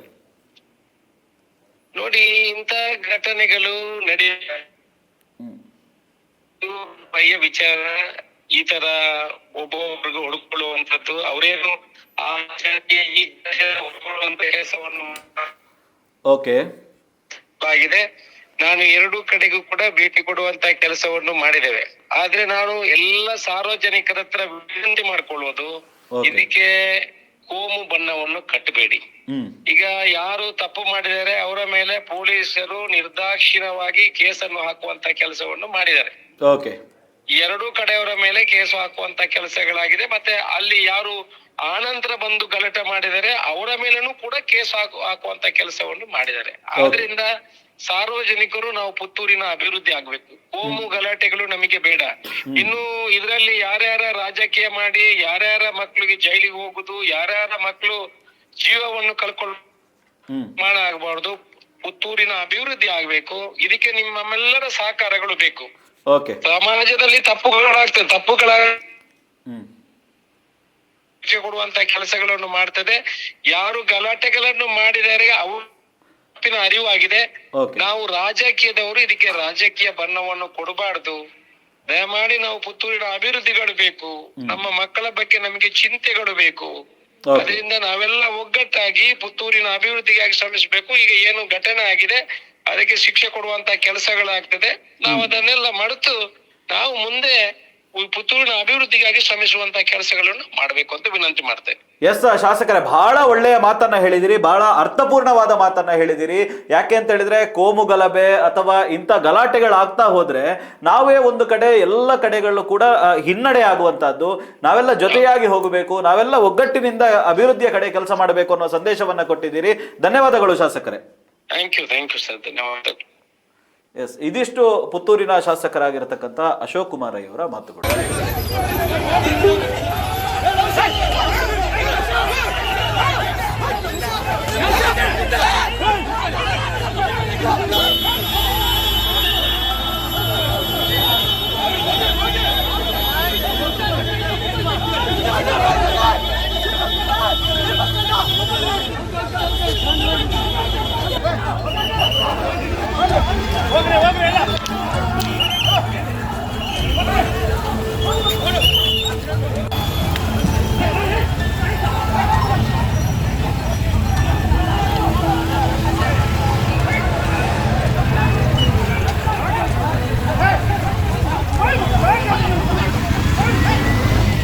ಇದೀಗ ನಮ್ಮ ಜೊತೆ ಮಾತಾಡ್ಲಿಕ್ಕೆ ಭಾರತೀಯ ಜನತಾ ಪಕ್ಷದ ಗ್ರಾಮಾಂತರ ಮಂಡಲ ಅಧ್ಯಕ್ಷರಾಗಿರ್ತಕ್ಕಂಥ ದಯಾನಂದ ಶೆಟ್ಟಿ ಉಜಿರೆಮಾರ್ ಅವರಿದ್ದಾರೆ. ಈ ಘಟನೆ ಕುರಿತಂತೆ ಒಂದು ಆಕ್ರೋಶವನ್ನು ಕೂಡ ಈ ಹಿಂದೆ ವ್ಯಕ್ತಪಡಿಸಿದ್ದಾರೆ. ಎಸ್ ಉಜಿರೆಮಾರ್ ಅವರೇ, ನಿನ್ನ ಘಟನೆ ಏನ್ ಹೇಳ್ತೀರಿ? ನೋಡಿ, ಪುತ್ತೂರಲ್ಲಿ ಕಳೆದ ಕೆಲವಾರು ತಿಂಗಳಿಂದ ಬೇರೆ ಬೇರೆ ಘಟನೆಗಳು ನಡೆಯುವಂತದನ್ನ ನಾವೆಲ್ಲರೂ ಕಂಡಿದ್ದೇವೆ. ಇವತ್ತು ಕಾಂಗ್ರೆಸ್ ಸರ್ಕಾರ ಇರುವಂತ ಈ ರಾಜ್ಯದ ಪೂರ್ತಿಯಾಗಿ ಕಾನೂನು ಸುವ್ಯವಸ್ಥೆ ಹದಗೆಟ್ಟಿದೆ ಅನ್ನೋದಕ್ಕೆ ಅನೇಕ ಉದಾಹರಣೆಗಳಲ್ಲಿ ಇವತ್ತು ಪುತ್ತೂರು ಅತ್ಯಂತ ಬೇರೆ ಬೇರೆ ಅನಾಹುತಗಳನ್ನು ಕಂಡು ಅತ್ಯಂತ ಜನ ಹತಾಶರಾಗಿ ಹೋಗಿದ್ದಾರೆ. ಮೊನ್ನೆಯ ಘಟನೆಯನ್ನು ಕಾಣುವಾಗ ನೋಡಿ, ಇವತ್ತು ನಾವೇನು ಮಾಡಿದ್ರು ಕೇಳುವವರು ಇಲ್ಲ ಅನ್ನುವ ರೀತಿಯಲ್ಲಿ ಇವತ್ತಿನ ಒಂದು ವರ್ಗ ಈ ರೀತಿಯ ವರ್ತನೆ ಮಾಡುದಂತ ಹೇಳಿದ್ರೆ ಅದನ್ನ ಇನ್ನೂ ಸಹಿಸಿಕೊಳ್ಳಿಕ್ಕೆ ಸಾಧ್ಯನೇ ಇಲ್ಲ ಅನ್ನೋ ರೀತಿಯಲ್ಲಿ ಬಿಜೆಪಿ ಅದನ್ನು ತೀರ್ಮಾನ ತೆಗೊಳ್ಳುವಂತದ್ದು ಅನಿವಾರ್ಯ ಇದೆ. ಹಾಗಾಗಿ ತಕ್ಷಣಕ್ಕೆ ಇದಕ್ಕೆ ಏನಾಗ್ಬೇಕು, ಆ ಕಾನೂನು ನಡೆಯಲಿ. ಮೊನ್ನೆ ಯಾರೆಲ್ಲ ಈ ರೀತಿ ಪೊಲೀಸ್ ಇಲಾಖೆಯ ಮೇಲೆನೆ ದಾಳಿ ಮಾಡುವಷ್ಟರ ಮಟ್ಟಿಗೆ ಅವರು ಮುಟ್ಟಿದ್ದಾರೆ ಅಂತ ಹೇಳಿ ಇನ್ನು ಯಾರನ್ನು ನಂಬೋದು? ನಮ್ಮ ಸಮಾಜ ಯಾರನ್ನು ನಂಬೋದು? ಹಾಗಾಗಿ ತಕ್ಷಣಕ್ಕೆ ಅವರನ್ನ ಬಂಧಿಸಬೇಕು. ಮುಂದಿನ ಏನಾದ್ರೂ ವ್ಯತ್ಯಾಸಗಳಾದಲ್ಲಿ, ಏನಾದ್ರೂ ತೊಂದರೆಗಳು ಸಮಾಜದಲ್ಲಿ ನಡೆದಿದ್ದೇ ಆದ್ರೆ ಅದಕ್ಕೆ ನೇರ ಕಾಂಗ್ರೆಸ್ ಸರ್ಕಾರ ಮತ್ತು ಇವತ್ತಿನ ಜಿಲ್ಲಾಡಳಿತವೇ ನೇರ ಹೊಣೆ ಆಗ್ತದೆ ಅನ್ನೋದನ್ನ, ಪೊಲೀಸ್ ಇಲಾಖೆ ಇದಕ್ಕೆ ಹೊಣೆ ಆಗ್ತದೆ ಅನ್ನೋದನ್ನು ಅವರೇ ಒಪ್ಪಿಕೊಳ್ಳುವ ರೀತಿಯಲ್ಲಿ ಈ ಘಟನೆಗಳು ಮಾಡಲಿಕ್ಕೆ ಸಾಧ್ಯತೆ ಉಂಟು. ಎಸ್ ದಯಾನಂದ ಶೆಟ್ಟಿ ಅವರೇ, ಧನ್ಯವಾದಗಳು ತಮ್ಮ ಮಾಹಿತಿಗಾಗಿ. ಧನ್ಯವಾದ.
ಇದೀಗ ಈ ಘಟನೆಯ ಕುರಿತಂತೆ ಈಗಾಗಲೇ ಸಾಮಾಜಿಕ ಜಾಲತಾಣದಲ್ಲಿ ತಮ್ಮ ಆಕ್ರೋಶವನ್ನ ವ್ಯಕ್ತಪಡಿಸಿರತಕ್ಕಂಥ ಮಂಗಳೂರಿನ ಶಾಸಕರಾಗಿರತಕ್ಕಂಥ ಭರತ್ ಶೆಟ್ಟಿ ಅವರು ನಮ್ಮ ಜೊತೆ ನೇರ ಸಂಪರ್ಕದಲ್ಲಿದ್ದಾರೆ. ಡಾಕ್ಟ್ರೆ ನಮಸ್ತೆ. ನಮಸ್ತೆ. ನಮಸ್ತೆ. ಪುತ್ತೂರಿನ ಘಟನೆ ಏನ್ ಹೇಳ್ತೀರಿ, ಏನ್ ರಿಯಾಕ್ಟ್ ಮಾಡ್ತೀರಿ? ಮೊದಲನೇದಾಗಿ total law and order failure in the state as well as Dakshina Kannada ಜಿಲ್ಲೆಯಲ್ಲಿ ಸಹ ಕಂಪ್ಲೀಟ್ ಆಗಿ ಲಾ ಅಂಡ್ ಆರ್ಡರ್ ಫೇಲಿಯರ್ ಆಗಿದೆ. ಈ ಲಾ ಅಂಡ್ ಆರ್ಡರ್ ಫೇಲಿಯರ್ ಅನ್ನ ಮರೆಮಾಚಲಿಕ್ಕೋಸ್ಕರ ಯಾರು ಇದರಲ್ಲಿ ವಿಕ್ಟಿಮ್ಸ್ ಇದ್ದಾರೆ ಆ ವಿಕ್ಟಿಮ್ಸ್ ಮೇಲೆ ಕೇಸ್ ಮಾಡುವಂತ ಒಂದು ಪರಿಪಾಠವನ್ನ ನಾವು ಪುತ್ತೂರಲ್ಲಿ ಆಗುದನ್ನ ನೋಡ್ತಾ ಇದ್ದೇವೆ. ಇನ್ನೇ ಒಂದ್ ಕಡೆ ಒಂದು ಹೆಣ್ಮಗು ನನಗೆ ಚುಡಾಯಿಸ್ತಾ ಇದ್ದಾರೆ ಅನ್ನುವಂತ ಕಂಪ್ಲೇಂಟ್ ಕೊಟ್ಟಾಗ ಪುನಃ ಹೋಗಿ ಅವಳ ಮೇಲೆ ರಿಟರ್ನ್ ಕಂಪ್ಲೇಂಟ್ ಕೊಡುವಂತ ಕೆಲಸ ಸಹ ಪೊಲೀಸರಿಂದ ಆಗಿದೆ. ಈಗ ಮುಂದುವರೆದು ದಕ್ಷಿಣ ಕನ್ನಡ ಜಿಲ್ಲೆಯಲ್ಲಿ ಇಷ್ಟ ತನಕ ಒಂದು ಪೊಲೀಸ್ ಜೀಪನ ಅಡ್ಡ ಹಾಕಿ ನಿಂತು ಪೊಲೀಸ್ ಜೀಪ್ ಒಳಗೆ ಹೋಗಿ ಯಾರಿಗಾದ್ರೂ ದೈಹಿಕವಾಗಿ ಹಲ್ಲೆ ಮಾಡುದನ್ನ ಅಷ್ಟು ಧೈರ್ಯವನ್ನ ಈ ಜಿಲ್ಲೆಯಲ್ಲಿ ಇಷ್ಟ ತನಕ ಯಾರು ಸಹ ತೋರಿಸಿಲ್ಲ. ಈಗಿರುವ ರೌಡಿ ಎಲಿಮೆಂಟ್ಸ್ ಎಲ್ಲರೂ ಸಹ ಈ ಒಂದು ತುಷ್ಟೀಕರಣದ ನೀತಿಯನ್ನು ಸರ್ಕಾರ ತೋರಿಸ್ತಾ ಇದೆ. ಅದರಿಂದ ಸ್ವಲ್ಪ ಇವರು ಪ್ರಭಾವಿತರಾಗಿದ್ದಾರೆ. ನಾವ್ ಏನ್ ಮಾಡಿದ್ರು ನಡೀತದೆ, ನಮ್ಮದೇ ಸರ್ಕಾರ ಆ ರೀತಿಯ ಧೋರಣೆಯಿಂದ ಈ ಕೆಲಸಗಳನ್ನ ಮಾಡಿದ್ದಾರೆ. ಎಲ್ಲದಕ್ಕೂ ತಪ್ಪು ಸರಿ ಏನಿದ್ರು ಸಹ ಅದಕ್ಕೆ ನ್ಯಾಯಾಂಗದ ವ್ಯವಸ್ಥೆ ಇದೆ, ಪೊಲೀಸ್ ಇಲಾಖೆಯಲ್ಲಿ ಸಹ ವ್ಯವಸ್ಥೆ ಇದೆ. ಇದನ್ನ ಬಿಟ್ಟು ಈ ರೀತಿಯಾಗಿ ಗುಂಡಾಗಿರಿಯ ವರ್ತನೆ ಮಾಡುವ ಉದ್ದೇಶ ಅಂತ ಹೇಳಿದ್ರೆ ಅವರಿಗೆ ಒಂದು ಗ್ಯಾರಂಟಿ ಇದೆ, ನಾಡಿದ್ದು ಒಂದ್ ವೇಳೆ ಕೇಸ್ ಹಾಕಿದ್ರು ಸಹ ಇವರು ಕೇಸನ್ನ ಕ್ಯಾನ್ಸಲ್ ಮಾಡಿಸ್ತಾರೆ. ಇವರ ಹೋಮ್ ಮಿನಿಸ್ಟರ್ ಅಂತ ಪ್ರಿಯಾಂಕ್ ಖರ್ಗೆ ಅವರೇ ಮಾಡಿದ್ದಾರೆ, ಹಿಂದೆ ಲೆಟರ್ ಸಹ ಕೊಟ್ಟಿದ್ದಾರೆ ಈ ರೀತಿಯನ್ನ ಕ್ಯಾನ್ಸಲ್ ಮಾಡ್ಬೇಕೆನ್ನುವುದನ್ನ. ಪೊಲೀಸ್ ಸ್ಟೇಷನ್ ಮೇಲೆ ಅಟ್ಯಾಕ್ ಮಾಡಿದಾರನ್ನೇ ಇವರು ಕ್ಷಮಿಸುವಂತ ಅಥವಾ ಕೇಸ್ ಹಿಂದೆಗೆಯುವಂತ ಪ್ರಯತ್ನವನ್ನ ಈ ಸರ್ಕಾರ ಮಾಡ್ತಾ ಇದೆ. ಇಲ್ಲಿ ನಮ್ಮ ಯಾರು ಹೆಣ್ಮಕ್ಳು ಯಾರಿದ್ದಾರೆ, ನಮ್ಮ ಸಾರ್ವಜನಿಕರು ಯಾರಿದ್ದಾರೆ, ಇವರೆಲ್ಲರೂ ಸಹ ಒಟ್ಟಾಗ್ಬೇಕು, ಇದ್ರ ಬಗ್ಗೆ ಯೋಚನೆ ಮಾಡ್ಬೇಕು ಅನ್ನುವಂತ ಕರೆ ಕೊಟ್ಟಂತ ಸಂಜೀವ್ ಮಠಂದವರ ಮೇಲೆ, ಮಾಜಿ ಶಾಸಕರಾದ ಸಂಜೀವ್ ಮಠಂದವರ ಫೇಸ್ಬುಕ್ ಖಾತೆಯ ಮೇಲೆ ಸಹ ಇವರು ಕಂಪ್ಲೇಂಟ್ ಅನ್ನ ಹಾಕಿದ್ದಾರೆ. ತಪ್ಪಿನ ವಿರುದ್ಧ ಮಾತಾಡಿದ್ರೆ, ಸತ್ಯವನ್ನ ನೀವು ಮುಕ್ತವಾಗಿ ಉಚ್ಚಾರ ಮಾಡಿದ್ರೆ ಅಥವಾ ಮಾತಾಡಿದ್ರೆ ನಿಮ್ಮ ಮೇಲೆ ಕೇಸ್ ಹಾಕ್ಸಿ ನಿಮ್ಮ ಬಾಯಿನ ಮುಚ್ಚಿಸುವಂತ ಪ್ರಯತ್ನ ಪೊಲೀಸರು ಮಾಡ್ತಾ ಇದ್ದಾರೆ. ಮತ್ತು ಇದು ವ್ಯರ್ಥ ಪ್ರಯತ್ನ, ಇದು ರಾಜಕೀಯದ ವಿಷಯನೇ ಅಲ್ಲ. ಇದೇ ರೀತಿ ಮುಂದುವರೆದ್ರೆ ಹಿಂದೂ ಸಮಾಜ ಏನಂತ ತೋರಿಸುದನ್ನ ತೋರಿಸ್ತದೆ. ಸುಮ್ಮನೆ ಒಂದು ಕಣ್ಣಿಗೆ ಸುಣ್ಣ ಒಂದು ಕಣ್ಣಿಗೆ ಬೆಣ್ಣೆ ಹಚ್ಚುವಂತ ಕೆಲಸಗಳಿಗೆ ಪೊಲೀಸರು ಅಂತೂ ಮಾಡಬಾರ್ದು. ರಾಜಕಾರಣಿಗಳು ಮಾಡ್ತಿರ್ಬೋದು, ಅವರು ಸರ್ಕಾರದಲ್ಲಿ ಅಧಿಕಾರ ನಡೆಸ್ತಿರುವಂತವ್ರು. ಪೊಲೀಸರು ಸ್ವಲ್ಪ ಈ ರೀತಿಯ ಕ್ರಮವನ್ನ ತೆಗೆದುಕೊಂಡ್ರೆ ಖಂಡಿತ ಇದು ವಾರ್ನಿಂಗ್ ಅಂತಾನೆ ತೆಗೆದುಕೊಳ್ಳೋದು ಒಳ್ಳೇದವ್ರು. ಓಕೆ ಭರತ್ ಶೆಟ್ಟಿ, ಕಹಳ ನ್ಯೂಸ್ ಜೊತೆ ಮಾತಾಡಿದಕ್ಕಾಗಿ ಧನ್ಯವಾದಗಳು. Yes thank you.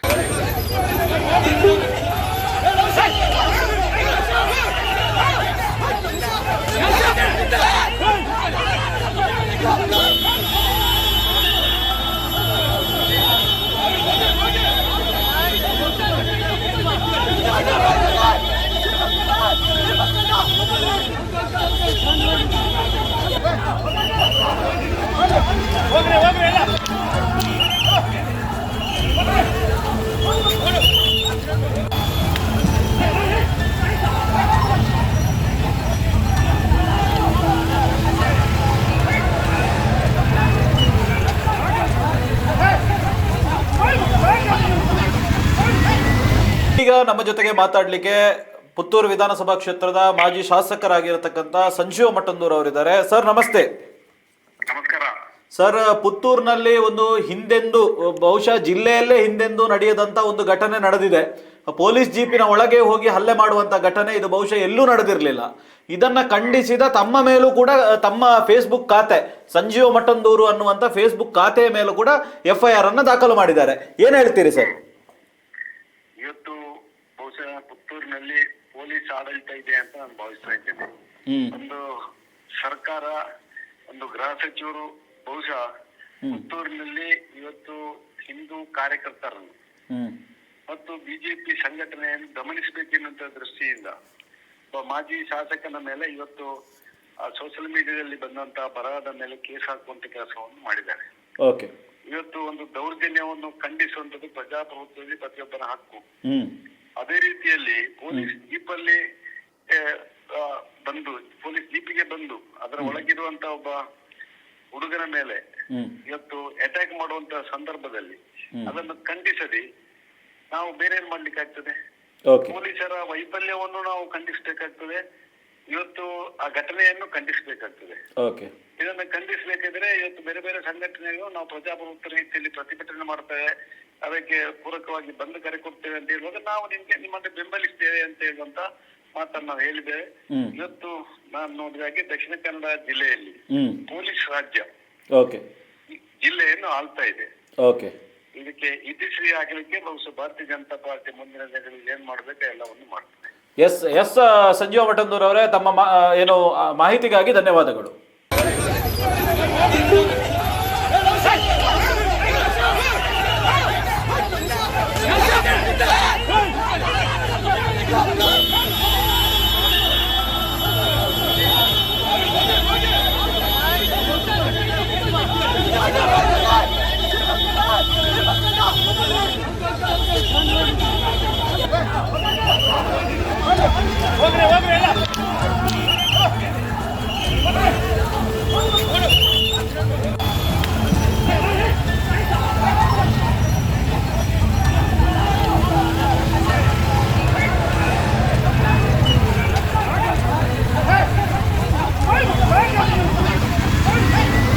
ವಿಚಾರದ ಕುರಿತಂತೆ ಮಾಜಿ ಸಂಸದರು, ಅದೇ ರೀತಿ ಮಾಜಿ ಬಿಜೆಪಿ ರಾಜ್ಯಾಧ್ಯಕ್ಷರಾಗಿರ್ತಕ್ಕಂಥ ನಳಿನ್ ಕುಮಾರ್ ಕಟೀಲ್ ಅವರು ರಿಯಾಕ್ಟ್ ಮಾಡಿದ್ದಾರೆ. ಮಾತ್ರ ಅಲ್ಲ, ಆಸ್ಪತ್ರೆಗೆ ಭೇಟಿ ನೀಡಿ ಯಾರು ಅಂಜನಾ ಪೈ ಇದ್ದಾರೆ ಅವರ ಆರೋಗ್ಯವನ್ನು ವಿಚಾರಿಸಿದಂಥ ನಳಿನ್ ಕುಮಾರ್ ಕಟೀಲ್ ಅವರು ಒಂದು ರೀತಿಯಲ್ಲಿ ಸರ್ಕಾರಕ್ಕೆ ಸವಾಲನ್ನು ಹಾಕಿದ್ದಾರೆ. ಮಾತ್ರ ಅಲ್ಲ, ಜಿಲ್ಲಾ ಪೊಲೀಸರಿಗೆ ಪ್ರಶ್ನೆಯನ್ನ ಮಾಡಿದ್ದಾರೆ. ಇಲ್ಲಿ ಯಾವ ರೀತಿಯಾದಂಥ ಕಾನೂನಿದೆ, ಇಲ್ಲಿ ಯಾವ ರೀತಿಯಾದಂಥ ವ್ಯವಸ್ಥೆಯನ್ನು ತಾವು ಮಾಡ್ತಾ ಇದ್ದೀರಿ, ಕಂಪ್ಲೇಂಟ್ ಯಾರು ಕೊಟ್ಟಿದ್ದಾರೋ ಅವರ ಮೇಲೆ 307 ಕೇಸ್ ಹಾಕುವಂತ ಕೆಲಸಗಳಾಗಿದೆ, ಯಾರು ಇದರಲ್ಲಿ ಆರೋಪಿತರಿದ್ದಾರೆ ಅವರನ್ನ ಬಚಾವ್ ಮಾಡುವಂತ ಕೆಲಸಗಳು ನಡೀತಾ ಇದೆಯಾ ಅನ್ನುವಂತ ಪ್ರಶ್ನೆಯನ್ನ ಖುದ್ದು ನಳಿನ್ ಕುಮಾರ್ ಕಟೀಲ್ ಅವರು ಮಾಡಿದ್ದಾರೆ. ಏನ್ ಹೇಳಿದ್ದಾರೆ ನಳಿನ್ ಕುಮಾರ್ ಕಟೀಲ್ ಅವರು? ದಿನಗಳ ಹಿಂದೆ ಪುತ್ತೂರಿನಲ್ಲಿ ಒಂದು ಉದ್ಯಮ ಕ್ಷೇತ್ರದ ಒಳಗೆ ಪ್ರವೇಶವನ್ನು ಮಾಡಿ ಮಹಿಳೆಯರ ಮೇಲೆ ಹಲ್ಲೆ ನಡೆಸಿರ್ತಕ್ಕಂಥ ಘಟನೆ ನಡೆದಿದೆ. ಸದಾಶಿವ ಪೈ ಮತ್ತು ಅಂಜನಾ ಪೈ ಅವರು ನಡೆಸಕ್ಕಂಥ ಅಂಗಡಿ ಒಳಗೆ ತೆರಳಿ ಸಣ್ಣ ವಿಚಾರವನ್ನು ಮುಂದಿಟ್ಟುಕೊಂಡು ಅಂಗಡಿಗೆ ದಾಳಿ ನಡೆಸಕ್ಕಂತಹ ಒಂದು ಪ್ರಕ್ರಿಯೆ ನಡೆದಿದೆ. ಇದನ್ನು ನಾನು ಖಂಡಿಸ್ತೇನೆ. ಇವತ್ತು ಪುತ್ತೂರಲ್ಲಿ ಕಳೆದ ಕೆಲವು ತಿಂಗಳಿಂದ ತಾಲಿಬಾನ್ ಸಂಸ್ಕೃತಿ ನಡೀತಾ ಇದೆ. ಒಂದು ರೀತಿಯ ತಾಲಿಬಾನ್ ಹೋರಾಟಗಳು ಜಾಸ್ತಿ ಆಗತಕ್ಕಂಥ ಪ್ರಕ್ರಿಯೆಗಳು ಕಾಣ್ತದೆ. ಈ ರಾಜ್ಯದಲ್ಲಿ ಕಾಂಗ್ರೆಸ್ ಆಡಳಿತಕ್ಕೆ ಬಂದ ಮೇಲೆ ಈ ರೀತಿಯ ಘಟನೆಗಳು ಮರುಕಳಿಸ್ತಾ ಇದ್ದಾವೆ. ವಿಶೇಷವಾಗಿ ಪ್ರಿಯಾಂಕ್ ಖರ್ಗೆ ಅವರು ಗೃಹ ಸಚಿವರಾದ ಮೇಲೆ ಈ ರೀತಿಯ ಚಟುವಟಿಕೆಗಳಿಗೆ ಗೃಹ ಸಚಿವರೇ ಬೆಂಗಾವಲಾಗಿ ನಿಂತಿದ್ದಾರೆ ಅನ್ನತಕ್ಕಂಥ ಸಂಶಯಗಳು ಪ್ರಕಟೀಕರಣ ಆಗ್ತದೆ. ಇಲ್ಲಿ ಬಹಳ ಸಾಮರಸ್ಯದ ಬಗ್ಗೆ, ಜಾತ್ಯತೀತವಾದದ ಬಗ್ಗೆ, ಮತೀಯವಾದದ ಬಗ್ಗೆ ಚರ್ಚೆ ಮಾಡತಕ್ಕಂಥ ಸಂಸ್ಕೃತಿ ಇರತಕ್ಕಂತಹ ಗೃಹ ಸಚಿವರು ಮತ್ತು ಶಾಸಕರ ಕ್ಷೇತ್ರದಲ್ಲಿ ಇವತ್ತು ಈ ರೀತಿಯ ಘಟನೆ ನಡೆದಾಗ ಅವರು ಮೌನವಾಗಿರುವಂಥದ್ದನ್ನು ಕಂಡಾಗ ಇದರ ಹಿಂದೆ ಯಾವ ಶಕ್ತಿಗಳಿದ್ದಾವೆ ಅನ್ನುವಂಥ ಸಂಶಯ ಪ್ರಾರಂಭ. ಯಾಕಂದರೆ ಸಾಮಾನ್ಯವಾಗಿ ಅಂಗಡಿಗಳಲ್ಲಿ ಅಥವಾ ಇಂಥ ವ್ಯವಹಾರ ಕ್ಷೇತ್ರಗಳಲ್ಲಿ ಇಂತಹ ಘಟನೆಗಳು ನಿರಂತರ ನಡೀತಾ ಇರತಕ್ಕಂಥದ್ದು. ಒಂದು ಸಮಯ ಅಂಗಡಿ ಮಾಲೀಕರ ತಪ್ಪುಗಳಿದ್ದರೆ ಕಾನೂನು ಇದೆ, ಪೊಲೀಸ್ ಇಲಾಖೆಗೆ ದೂರು ಕೊಡಬೇಕು ಅಥವಾ ಬೇರೆ ರೀತಿಯ ಮಾಡ್ಬೋದು. ಆದರೆ ಏಕಾಏಕಿ ಮಹಿಳೆ ಮತ್ತು ಒಂದು ಪ್ರಾಯಸ್ಥ ಹುಡುಗಿ ಇರ್ತಕ್ಕಂಥ ಅಂಗಡಿಯೊಳಗೆ ನುಗ್ಗಿ ಅವ್ರ ಮೇಲೆ ಹಲ್ಲೆ ಮಾಡ್ತಕ್ಕಂಥದ್ದು, ಅವ್ರ ಮೇಲೆ ದೌರ್ಜನ್ಯ ನಡೆಸಿರ್ತಕ್ಕಂಥದ್ದು ಈ ರಾಜ್ಯದಲ್ಲಿ ಈ ಸರ್ಕಾರದ ಇವತ್ತು ಕಾನೂನು ಸುವ್ಯವಸ್ಥೆಗಳು ಹಾಳಾಗಿರುವುದಕ್ಕೆ ಕಾರಣ ಅಂತ ಅನಿಸ್ತದೆ. ಮತ್ತು ಈ ಘಟನೆ ನಡೆದ ನಂತರ ನಡೆದಿರ್ತಕ್ಕಂಥ ವಿದ್ಯಮಾನಗಳನ್ನು ಕಂಡ್ರೆ ಪೊಲೀಸ್ ಇಲಾಖೆ ಒನ್ ಸೈಡ್ ಕೆಲಸವನ್ನು ಮಾಡ್ತಾ ಇದೆಯಾ ಅನ್ನುವಂಥ ಸಂಶಯಗಳು ಯಾರ ಒತ್ತಡ ಇದೆ. ಯಾಕಂದರೆ ಹಲ್ಲೆ ವಿಡಿಯೋವನ್ನು ನೋಡಿದೆ, ನಾನು ವಿಡಿಯೋ ಗಮನಿಸಿದೆ. ಗಮನಿಸಿದಾಗ 50-60 ಜನರ ತಂಡ ಬಂದು ಅಂಗಡಿ ಒಳಗೆ ನುಗ್ತದೆ, ಅಲ್ಲಿರ್ತಕ್ಕಂಥ ಮಾಲೀಕರ ಮೇಲೆ ಹಲ್ಲೆಯನ್ನು ಮಾಡ್ತದೆ. ಸಹಜವಾಗಿ ಅವ್ರ ಮೇಲೆ ಕೈ ಎತ್ತಿದಾಗ ಅಲ್ಲಿರ್ತಕ್ಕಂಥ ಅವ್ರ ಮಗ ಅದನ್ನು ವಿರೋಧ ಮಾಡ್ತಕ್ಕಂಥದ್ದು ಸರಿ ಇದೆ, ವಿರೋಧ ಮಾಡಿದ್ದಾನೆ. ಅವನ ಮೇಲೂ ಹಲ್ಲೆ ಆಗಿದೆ, ಮಹಿಳೆಯರ ಮೇಲೆ ಇಬ್ಬರ ಮೇಲೆ ಹಲ್ಲೆ ಆಗಿದೆ. ಇವತ್ತು ಆಸ್ಪತ್ರೆಯಲ್ಲಿ ದಾಖಲಾಗಿದ್ದಾರೆ. ಅವ್ರಿಗೆ ಫ್ರ್ಯಾಕ್ಚರ್ಗಳಿದ್ದಾವೆ. ಇದು ವೈದ್ಯರುಗಳ ಹೇಳಿಕೆ ಫ್ರ್ಯಾಕ್ಚರ್ ಇದೆ ಅಂತ ಹೇಳ್ತಕ್ಕಂಥ, ಯಾರ್ದೋ ನಮ್ಮವರ ಹೇಳಿಕೆ ಅಲ್ಲ. ಅದರ ವೈದ್ಯಕೀಯ ಪರೀಕ್ಷೆಗಳನ್ನು ಮಾಡಿದಾಗ ಹಲ್ಲೆ ಆಗಿರುವಂಥದ್ದು ಮತ್ತು ಫ್ರ್ಯಾಕ್ಚರ್ ಆಗಿರ್ತಕ್ಕಂಥದ್ದು ಸ್ಪಷ್ಟ ಆಗಿದೆ. ಆದರೆ ಇವತ್ತು ಕೇಸು ದಾಖಲು ಮಾಡಿದಾಗ ಆ ಮಾಬ್ ಕ್ರಿಯೇಟ್ ಮಾಡಿ ಹಲ್ಲೆ ಮಾಡಿದವ್ರ ಮೇಲೆ, ಆ ಮಾಬ್ ಕ್ರಿಯೇಟ್ ಮಾಡಿ ಅಂಗಡಿ ಒಳಗೆ ನುಗ್ಗಿದವ್ರ ಮೇಲೆ, ಆ ಮಾಬ್ ಕ್ರಿಯೇಟ್ ಮಾಡಿ ಹಲ್ಲೆ ಮಾಡಿದವ್ರ ಮೇಲೆ ಕೇಸುಗಳಿಲ್ಲ. ಯಾರು ಹಲ್ಲೆಗೊಳಗೆ ಆಗಿದ್ದಾರೆ, ಯಾರು ಆ ಘಟನೆಯಲ್ಲಿ ಇದಕ್ಕೆ ನೋವಾಗಿದೆ, ಅವ್ರ ಮೇಲೆ ಇವತ್ತು 307 ಕೇಸ್ ಹಾಕಿದ್ದಾರೆ. ಒಂದು ಮಹಿಳೆ ಮೇಲೆ 307, ಒಬ್ಬ ಹುಡುಗನ ತಪ್ಪಿದ್ರೆ ಬಂಧಿಸಿದ್ದಾರೆ. ತಪ್ಪಿ ನಾವೇನದನ್ನು ಸಮರ್ಥನೆ ಮಾಡ್ತಾ ಇಲ್ಲ. ಆದ್ರೆ ಆ ಘಟನೆ ಅವ್ರ ಅಂಗಡಿಗೆ ನುಗ್ಗಿದ ಮೇಲೆ ಆಗಿರುವಂಥ ಘಟನೆ. ಹೋಗಿ ಎಲ್ಲ ಹೊಡೆದಿಲ್ಲ, ಆದರೆ ಅವನ ಮೇಲೆ 307. ಸರಿ, ಅವ್ರ ಮೇಲೆ 307 ಹಾಕಿದ್ರಿ, ಹಲ್ಲೆ ಮಾಡಿದವ್ರ ಮೇಲೆ ಯಾಕೆ ಕೇಸ್ ತಗೊಳ್ಳಿಲ್ಲ? ಯಾವ ರೀತಿಯ ಕಾನೂನು ನಿಮ್ಮದು? ಯಾವ ರೀತಿಯ ಕಾನೂನು ಸುವ್ಯವಸ್ಥೆ ಇದು? ಕೇವಲ ಒಂದು ಮತದ ಮೇಲೆ, ಒಂದು ಧರ್ಮದ ಮೇಲೆ ಮಾಡತಕ್ಕಂಥ ಕೇಸುಗಳನ್ನು ಹಾಕತಕ್ಕಂಥ ಕ್ರಿಯೆಗಳಾಗಿದ್ದಾವೆ. ಹೇಳಿದ್ರೆ ಇದಕ್ಕೆ ಯಾರ ಒತ್ತಡ ಇದೆ ಅನ್ನುವಂಥದ್ದು ಸ್ಪಷ್ಟ ಆಗಬೇಕು. ಇದರ ಹಿಂದೆ ಯಾರ ಕೈವಾಡಗಳಿದ್ದಾವೆ ಅಂತ ಹೇಳುವಂಥದ್ದಾಗಬೇಕು. ಏನು ತಾಲಿಬಾನ್ ಸಂಸ್ಕೃತಿಯನ್ನು ವಿಸ್ತಾರ ಮಾಡೋದಕ್ಕೆ ಹೊರಟಿದ್ದೀರಿ ನೀವು? ಈ ರಾಜ್ಯದಲ್ಲಿ ಮತ್ತೆ ಇಂತಹ ಘಟನೆಗಳನ್ನು ಮಾಡ್ತಕ್ಕಂಥ ಪ್ರಯತ್ನಗಳನ್ನು ನೀವು ಮಾಡ್ತೀರಾ ಅನ್ನುವಂಥ ಪ್ರಶ್ನೆಗಳನ್ನು ನಾವು ಕೇಳ್ತೀವಿ. ಇವತ್ತು ಗೃಹ ಸಚಿವರು ಯಾಕೆ ಮೌನ ಆಗಿದ್ದಾರೆ? ಪುತ್ತೂರಿನ ಘಟನೆ ಬಗ್ಗೆ ಯಾಕೆ ಮಾತನಾಡ್ತಾ ಇಲ್ಲ? ಸರಿಯಾದಪ್ಪ ಹೇಳಿಕೆಯನ್ನು ಕೊಡಿನಿ. ಬಾಕಿ ಉಳಿದಂಥ RSS ಬಗ್ಗೆ ಬಾಕಿ ಉಳಿದಂಥ ಮಾತನಾಡಲಿಕ್ಕೆ ನಿಮಗೆ ದಮ್ಮಿದೆ? ಇವತ್ತು ಈ ಮತೀಯವಾದದ ವಿರುದ್ಧ ಯಾರೇ ಮಾಡಲಿ, ತಾಲಿಬಾನ್ ಸಂಸ್ಕೃತಿಯ ವಿರುದ್ಧ ಯಾಕೆ ನೀವು ಮೌನ ಆಗಿದ್ದೀರಿ? ಯಾಕೆ ಇಲ್ಲಿಯ ಶಾಸಕರು ಮೌನ ಆಗಿದ್ದಾರೆ? ಉತ್ತರ ಹೇಳಬೇಕಲ್ಲ ಅವರು. ಅವ್ರ ಜವಾಬ್ದಾರಿ ಅಲ್ವಾ? ಸರ್ಕಾರ ನಡೆಸ್ತಾ ಇಲ್ವಾ? ಕಾನೂನು ಸುವ್ಯವಸ್ಥೆ ಕಾಪಾಡಬೇಕಾಗಿರ್ತಕ್ಕ ನಾಳೆ ಸಾಮಾನ್ಯ ಮಹಿಳೆಯರು ಹೇಗೆ ದಾರಿಯಲ್ಲಿ ಹೋಗೋದು? ಒಂದು ತಿಂಗಳ ಹಿಂದೆ ಪುರುಷರಘಟ್ಟೆಯಲ್ಲಿ ಘಟನೆ ಆಗಿದೆ. ಮಹಿಳೆಯ ಮೇಲೆ ಚೂರಿ ಇಟ್ಕೊಂಡು ಹೊರಟಿದ್ದಾರೆ. ಅದಾಗಿ ಒಂದು ವಾರದಲ್ಲಿ BC ರೋಡಲ್ಲಿ ಹತ್ಯೆ ಆಗಿದೆ.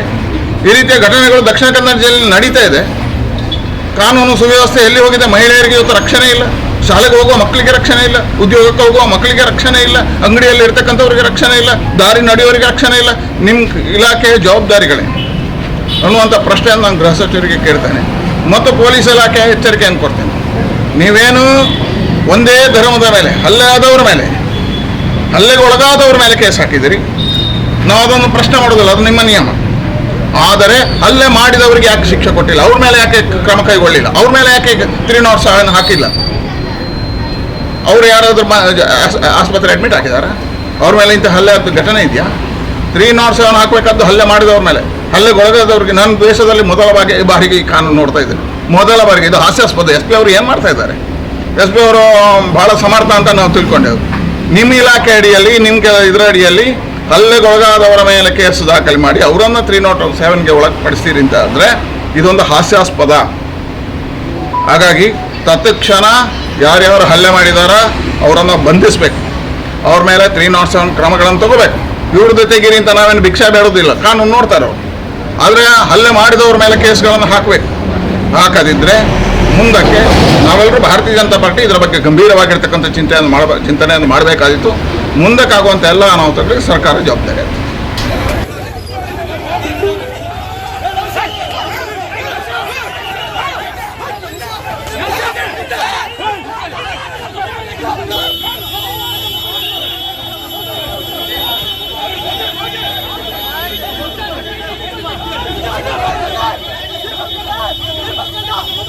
ಈಗಾಗಲೇ ಅನೇಕರು ರಾಜಕೀಯ ನಾಯಕರು, ಅದೇ ರೀತಿ ಬೇರೆ ಬೇರೆ ಸಂಘಟನೆಯ ಪ್ರಮುಖರು ಮಾತಾಡುವುದನ್ನು ನಾವು ಕೇಳಿದ್ದೇವೆ.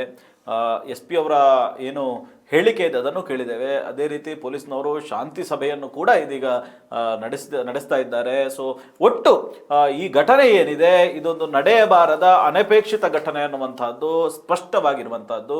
ದಕ್ಷಿಣ ಕನ್ನಡ ಜಿಲ್ಲೆಯಲ್ಲಿ 2ನೇ ಅತಿ ದೊಡ್ಡ ನಗರ ಅದು ಪುತ್ತೂರು. ಅತಿ ವೇಗವಾಗಿ ಬೆಳೀತಾ ಇರುವಂತಹ ನಗರ ಪುತ್ತೂರು ಮಾತ್ರ ಅಲ್ಲ, ಸಾಂಸ್ಕೃತಿಕವಾಗಿ ಧಾರ್ಮಿಕವಾಗಿ ಸಮೃದ್ಧವಾಗಿರತಕ್ಕಂಥ ನಗರ ಪುತ್ತೂರು.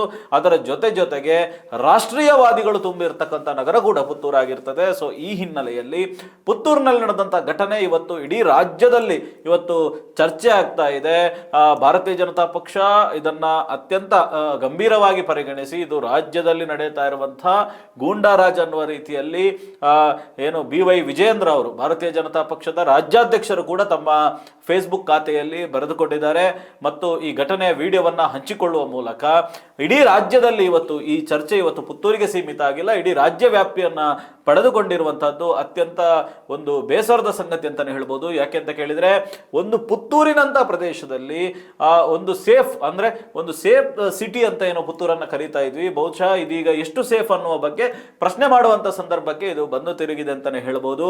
ಇಲ್ಲಿನ ಪೊಲೀಸ್ ಇಲಾಖೆ, ಜಿಲ್ಲಾಡಳಿತ ಇವೆಲ್ಲವೂ ಕೂಡ ಒಂದು ರೀತಿಯಲ್ಲಿ ಕಾನೂನು ಕ್ರಮ ಓಕೆ, ಅದು ಒನ್ ಪಾರ್ಟ್. ಮಾತ್ರ ಅಲ್ಲ, ಜನರನ್ನ ಕೂತ್ಕೊಳ್ಳಿಸಿ ಜನರ ನಡುವಿನಲ್ಲಿ ಬಹುಶಃ ಇವತ್ತು SP ಅವರು ಅದಕ್ಕೆ ಮುಂದಾಗಿದ್ದಾರೆ. ನಾನು ಅದನ್ನು ಸ್ವಾಗತ ಮಾಡ್ತೇನೆ. ಯಾಕೆ ಅಂತ ಕೇಳಿದರೆ, ಕೇವಲ ಕೇಸ್ ಹಾಕುವುದರ ಮೂಲಕ, ಕೇವಲ ಇದು ಮಾಡುವುದರ ಪ್ರಕರಣಗಳನ್ನು ಮಾಡುವುದರ ಮೂಲಕ ಮಾತ್ರವೇ ಒಂದು ಕ್ರೈಮನ್ನು ಕಂಟ್ರೋಲ್ ಮಾಡಬಹುದು ಅಂದ್ಕೊಂಡ್ರೆ ಬಹುಶಃ ಪೊಲೀಸ್ ಇಲಾಖೆಯ ಮೂರ್ಖತನ ಆಗ್ತದೆ. ಅವರು ಕೇಸ್ ಹಾಕುವುದರ ಜೊತೆಗೆ ಯಾರು ತಪ್ಪು ಮಾಡಿದಾರ, ಕಾನೂನನ್ನು ಉಲ್ಲಂಘನೆ ಮಾಡಿದಾರ, ಕೇಸ್ ಹಾಕಿ.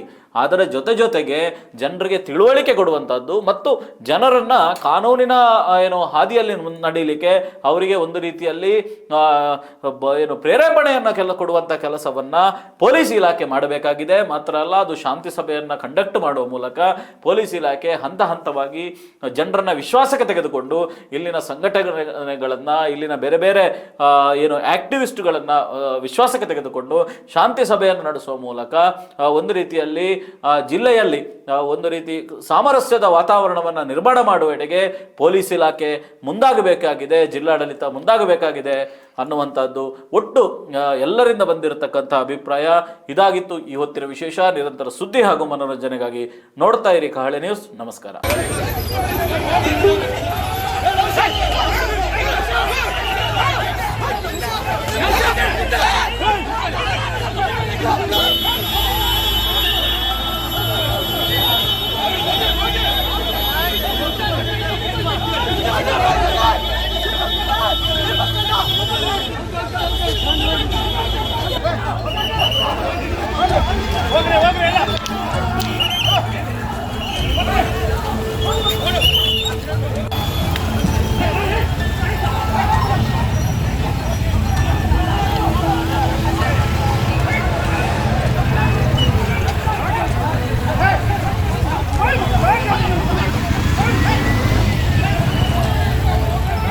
ಯಾವುದೇ ಇದಕ್ಕೆ ಯಾವ ವಿಚಾರ ಆಯಿತು, ಇದು ಏನು ಘಟನೆಗೆ ಟರ್ನ್ ಆಗೋಕ್ಕೆ ಪ್ರಯತ್ನ ಮಾಡ್ತಾ ಇದ್ದಾರೆ ಕೆಲವು ಗುಂಪುಗಳು, ಅದರ ಬಗ್ಗೆ ಸಾರ್ವಜನಿಕರು ಯಾವುದು ಗಮನ ಕೊಡಬಾರ್ದೆಂದು ವಿನಂತಿಸ್ತೇನೆ.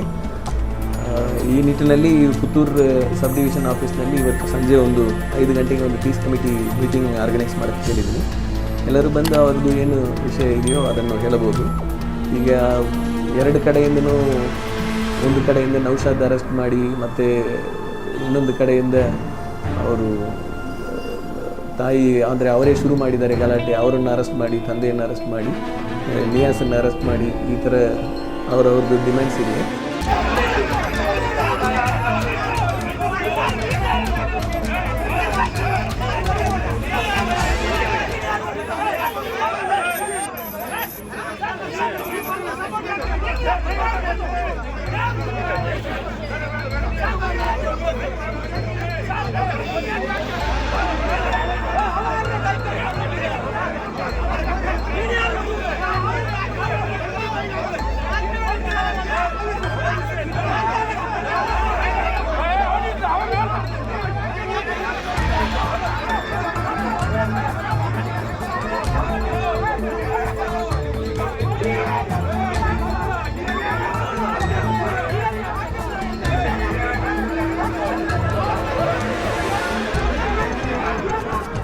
ಕೇಸು ದಾಖಲು ಮಾಡಿದಾಗ ಆ ಮಾಬ್ ಕ್ರಿಯೇಟ್ ಮಾಡಿ ಹಲ್ಲೆ ಮಾಡಿದವ್ರ ಮೇಲೆ, ಆ ಮಾಬ್ ಕ್ರಿಯೇಟ್ ಮಾಡಿ ಅಂಗಡಿ ಒಳಗೆ ನುಗ್ಗಿದವ್ರ ಮೇಲೆ, ಆ ಮಾಬ್ ಕ್ರಿಯೇಟ್ ಮಾಡಿ ಹಲ್ಲೆ ಮಾಡಿದವ್ರ ಮೇಲೆ ಕೇಸುಗಳಿಲ್ಲ.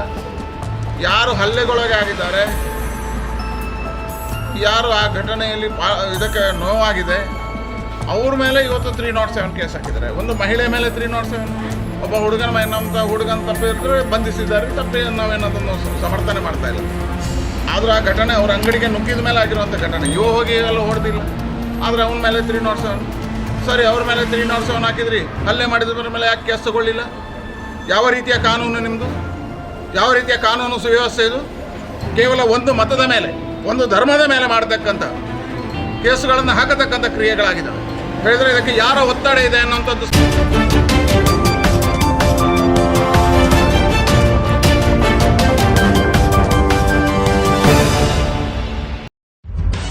ನಿಖರ ಸುದ್ದಿ, ಸದಭಿರುಚಿಯ ಕಾರ್ಯಕ್ರಮ. ನೀವು ನೋಡ್ತಾ ಇದ್ದೀರಾ ಕಹಳೆ ನ್ಯೂಸ್, ಸಮಾಜದ ಜಾಗೃತಿಗಾಗಿ ವಸ್ತುನಿಷ್ಠ ವರದಿ.